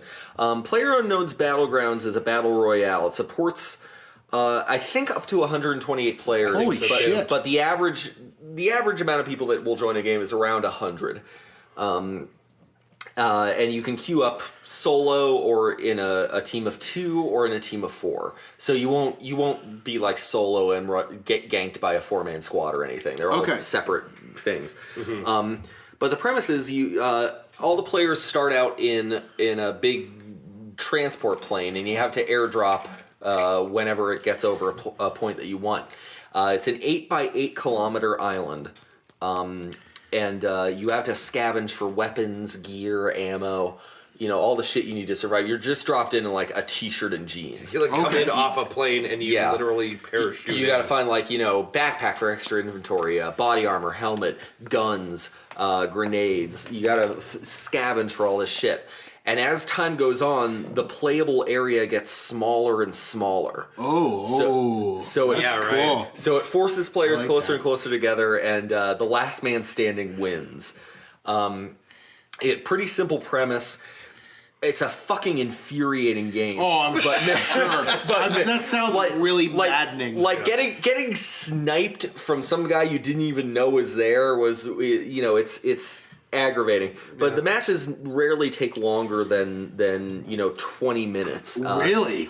Wow. They go by quick. That's quick. Like the longest I survived was probably like 32 minutes. Wow. The most I've gotten was I ranked in at number 7 in like a game of 92 people. Wow. And it gives you special credit if you get to the top 10. It tracks how often you've reached the top 10. That's sweet. But yeah, if you, cool idea. It's so much fun, like to the point where like when you drop into like a cluster of houses and you just you run in and you see this big, beautiful assault rifle sitting on the floor. You just immediately like, yeah, I'm gonna do this. I'm off to a great start. Yeah. Yes. Again, it's like a realistic, quote unquote realistic. A couple shots can kill you type thing. And again, it's like a big open 8x8 kilometer island, so you can, you'd have to really look to see some of these guys off in the distance. Bullets make realistic sound. Like if it's coming close to you, it'll snap as it breaks the sound barrier. Wow. Like just like,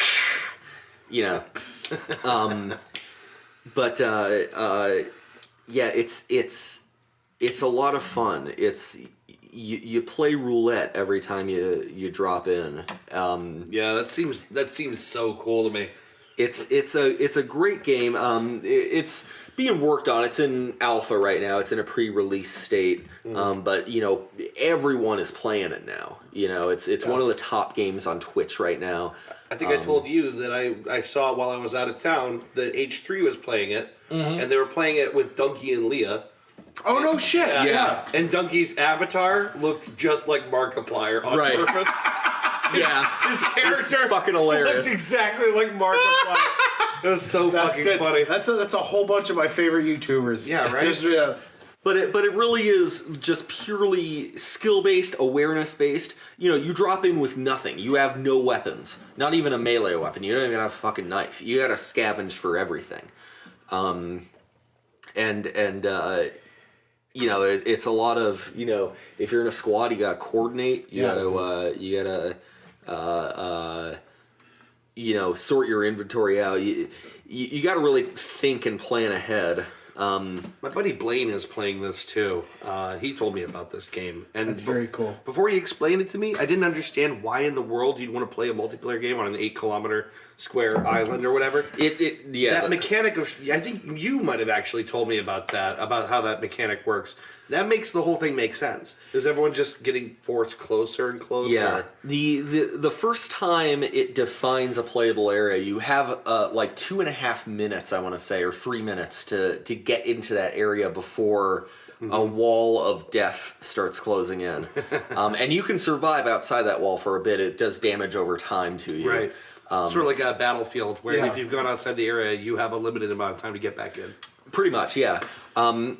So like the first shrinking playable area is like a quarter of the size of the map, and you've got to get there. It's very cool. The plane that drops you off flies in a straight line, so the first zone will usually be something you can get to in that amount of time. Very cool. From where you drop. But yeah, it's a lot of fun. It's aggravating as shit, but man, it makes you want to keep going back for more. Very good. My other recommendation is an album. It is But Seriously, the album by Phil Collins. Oh, okay. But seriously. It's ellipses, But Seriously. And it's Phil Collins on the cover making a serious face. Oh, okay, so he's serious. I think this is the first time someone other than me has recommended an album. Yeah, I don't tend to very often. No, I think I recommended Take 5. Oh, you did? Yeah. You did? I forgot about that. Yeah, that's a good one, yeah. Yeah, I disagree. But Seriously has some great songs. For the past few months, I've been hearing Phil Collins songs here and there, and I find out they come from this same album. Something Happened on the Way to Heaven. Yeah. Another Day in Paradise. Yeah. They're fantastic songs. Everything that I really, really like about 80s music. And 80s vocals. Like, Phil Collins doesn't get enough credit for being as good of a vocalist as he is. Right, for sure. The superior Genesis frontman. Yeah, right. Definitely. I got accidentally Collins a while back. I don't know if you remember. I had to help Christy move her brother's truck. So we went up to get it, and I got in, and she was following me. And then when I started the engine up, I hear Phil Collins, and I went, "Ooh, yeah." Could you fill it Collins in the air tonight? I did. No, it was really, really nice. I actually had forgotten how much I used to love listening to Phil Collins. Yes, and Peter Gabriel. Yeah. Just give it up to the other Genesis. Not gonna from shit it. on Yeah. Peter Gabriel fucking rules too. Yeah, they both absolutely. They both kick ass for different reasons. Mm-hmm. Yeah. But yeah, check out that album. If you just want a good album to have on in the background while you're doing shit. Yeah. Something to make you feel good. I'm gonna. That's a good recommendation. It's a good feel good album. It's full. It's vibrant. You know, the entire sound spectrum is kind of explored in this album. There's deep low songs. There's peppy upbeat. It's all Nice. it covers kind of the gamut of 80s pop. It gives you the full sampler, Collins. Yeah. It's like a Collins cheese plate. Yeah, you get a little bit of Moody Collins. You get a little bit of Happy Collins. It's Collins crackers with Collins pepperoni. Play a little bit of Collins Duty. Collins duty. Collins Duty. That sounds like an odd game. Hi. The angriest Scottish shit. Collins duty. Rex? I have a recommendation. I have not talked about this, I don't think, with you guys yet. It's a podcast. Okay. It's a really, really interesting podcast. The concept is a guy named Payne Lindsay who lives in, oh goodness, where is this? It's Georgia, right? Okay. Or rather, he's in Atlanta. He's from a small town called Ocilla, Georgia. And in Ocilla, Georgia, in the 90s, a school teacher and former Miss America pageant winner or something like that mysteriously disappears. Okay. There's very few but some signs of a struggle in her home. Everyone tries to put things together. There's never anyone identified or arrested for this, right? They don't even know what happened to her. And of course, because it's a small town, for years they're like, people speculating about, well, it must have been this ex-boyfriend or maybe it was this guy, But it was always a cold case for like a long time, like since the 90s.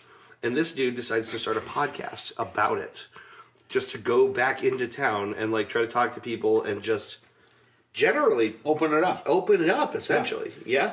And so now this is like 20 years later. Yeah. Yeah. And he's talked to family members, he's talked to police officers, he's talked to journalists, like the local paper and everything. And through talking about this with everybody, the town sort of starts to get all juiced up about it, right? Yeah. Yeah. And people start coming to talk to him that hadn't before. This is how shit gets solved, by the way. This is how we figure stuff out. I don't want to spoil anything, but I will tell you this. They get an indictment. Holy shit! On a cold case 20 years old, they get an indictment. And I don't want to spoil any more than that. That's all I really want to say. But basically, a guy revives a cold case. The Georgia Bureau of Investigation starts going back through evidence. He actually gets threatening messages from a person who's mysterious and won't identify their identity on Facebook. Saying that they know things. He's getting messages from that person. Which is, all this is verifiable, by the way. I mean, this is not some spooky story. All this happened. And eventually the Georgia Bureau of Investigation gets enough evidence to put together that the state is able to indict somebody. What is this? For this What's it crime. called again? It's called Up and Vanished. Up and Vanished. I will tell you, it's a little bit, the guy's a little grating, right? Okay. I just sort of don't like the way he speaks all the time. Okay. And he has this horrible habit of like going from some real grisly detail right to, hey guys, if you're like me, you know that eating fast food isn't particularly healthy, but thankfully there's Blue Apron. Like right after some real grisly shit, and then I want to take a minute to talk to you guys about Blue Apron. Like, dude, give us a second. Yeah. Like, wait 2 seconds before you Lead give me the into plug. it like, wow, that was some heavy shit. But anyway, interlude maybe. Jolly Shave Club, everybody. Sherry's Berries. Sherry's Neon Berries. Beats. Oh, God. How much Bill Burr can we do? Oh, man, I'm sorry, Bill Burr. How much Bill Burr can we do? So, anyways, Up and Vanished, hosted by Payne Lindsay. I've never heard anything like it. It's really wild because, and I know I spoiled something for you in telling you that. Sure, but we don't know any of the But that's details the about the hook. case. It's a reason for you to listen now. That's the hook Because I right was there. listening when there was not The an hook brings me indictment. back. Yeah. I ain't telling you no lies. That's the thing. I was listening when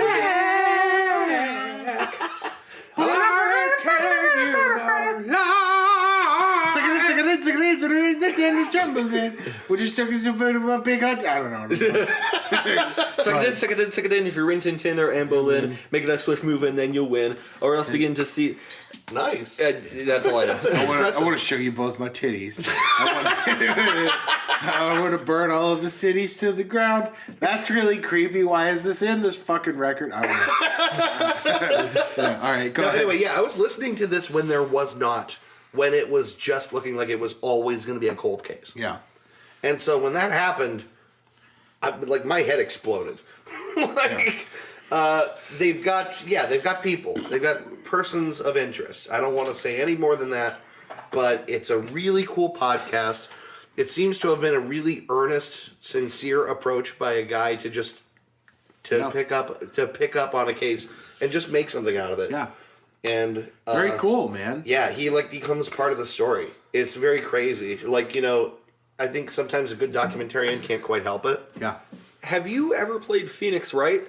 No, I haven't. I always wanted to play Phoenix Wright. You'd like it. Yeah. You would really like it, Dave. Yeah, I'm telling you. I know I would. Let me hook you up with an emulator and a ROM. I actually think I have a Phoenix Wright game. I mean, a perfectly legal copy of the game when I say is what I emulator, mean. Please don't sue me. Let me lend you my DS Yeah. that I have and the copy of the game that I own. That I legitimately own. And I'm not taking from coolroms.com. But yeah, coolroms.com. and I'm steal all this old stuff. they're not looking. Fuck it. Definitely not taken from lemonparty.org, the #1 emulation site on the internet. www.lemonparty.org. Lemonparty.org, the #1 emulation site on the internet. I definitely didn't get it from there. Everybody go on lemonparty.org. Or you don't go on lemonparty.org. That's not. Is that still what it used to be? No, it's an emulation website. Yeah, it's always been an emulation site. Yeah, lemonparty.org. You guys are fucks. Everybody, www.lemonparty.org. You guys are fucks. Best emulation site. Seriously, I get all my illegal games from there. Is that still around? Seriously? My hope is that one person goes on that website. Just one. Well, yeah, because then they'll get great ROMs. Exactly. Anyway, I'm done with my recommendations. All right. What did we learn today, boys? This week? I learned that Superman's a dick. Yeah. Superman is a fucking dick. Superman is abusive to his dog and maybe not a good person. Yeah. Oh, we gotta look at some later. We will. I learned that Bob Evans can, in fact, be a religious experience if you're gone for long enough. Yeah. Hell yeah. Face adversity, you pussies. Face adversity, comma, you pussies. I learned that everything in Texas rules because Mexicans. Mm-hmm. I learned. I just wrote down steal shit. I think because of the Golden story. Yeah, that's it. Yeah. Just go ahead and steal shit. Steal shit. Yeah. I learned that it's always valuable to reconnect with people. Yes. And I've got a couple of people in mind that I would like to do that with. Sure. I've been reconnecting with our boy Master French. Master French. Hey, Dan, come on the fucking show, I've been playing PlayerUnknown's Battlegrounds with him. Yeah. He's my duo partner. Dude, we've been kicking ass fucking together. Dan, come on the show, we should man. have him- we should Come have on the him on. fucking show Yeah. with us, please. And I also wrote Deal With It. Yeah. I don't know what... I did too. I wrote deal with it too. those exact words. Just deal with Just it. deal with it. Wait, Yeah. wait. Why? Why? I can't remember. I guess because not... Learn to take a joke. Don't be offended at Starbucks. Just deal with it. Don't make taking offense your clout, your leverage. Yeah. Don't Fucking deal with it. Nut up. I learned that CS:GO bots are basically idiots, and Yeah. you can't trust them. Yeah. I learned wet baby. Don't name your kids. Don't name your kid Wet Baby. Although basically that's what they are. They do come out as just wet babies. Wet baby. Yeah, they do. Every person on this planet right now came out as a wet Started baby. as a wet baby. A wet baby. We come in as meat, we go out as meat. Yep. I learned that I gotta get the cable package that has Turtle classic movies on it. I learned handgun thwack, sidearm crack. Does that make sense? I hope no one ever finds these pages. They're going to think we're insane. It's just madness. It's just a week by week chronicling of pure insanity. Yeah, like literally what I have is just a header that says what I learned. Steal shit, reconnect with people, deal with it. What? Yeah. You know, I wrote a what I learned for a thing I didn't even talk about, which I just wrote "Go to Arkansas" in all capitals. Okay, so you were going on about Little Rock's cuisine. Fantastic barbecue that I had there. The real reason to go to Arkansas is to encounter the guy that I did on my way back, who he charmed me with a phrase, because I told him I'm driving from Texas to Youngstown. And he was going, oh, okay, well, where's that? And I told him we're in the state. And I said, and I'm making it on a straight drive. And he looks at me with all sincerity and goes, I was fixing to ask you about that. Yeah. Oh, wow. I was fixing to ask you about it. He just said, he sounded like Kenneth or whatever from 30 Rock. He just had that real sincere, dopey delivery. Go to Arkansas. Yeah, They're nice. cool. Yeah, fuck yeah. Hey man, that was a whole bunch of good stuff that we just did there for the past 2 hours. Some real nice things that we talked about. Some good stuff, yeah. So hey, tune in next week. Ben's gonna be hosting. Yeah. So get your whatever. Fuck it. Get it. Get your dick in your hand. Move your hand up and down in a grab a repetitive beer motion. and go to bed. Yep, that's it. You're an American. You have the freedom to do it. Have a beer, jerk off, go to bed. Come on, guys. The American dream. 3 dudes. Next week on the 3 Dude Cast, Ben will be hosting, and we'll be doing more of this thing. So thanks for tuning in, guys. Thanks, guys. Love ya. Love you. Get out.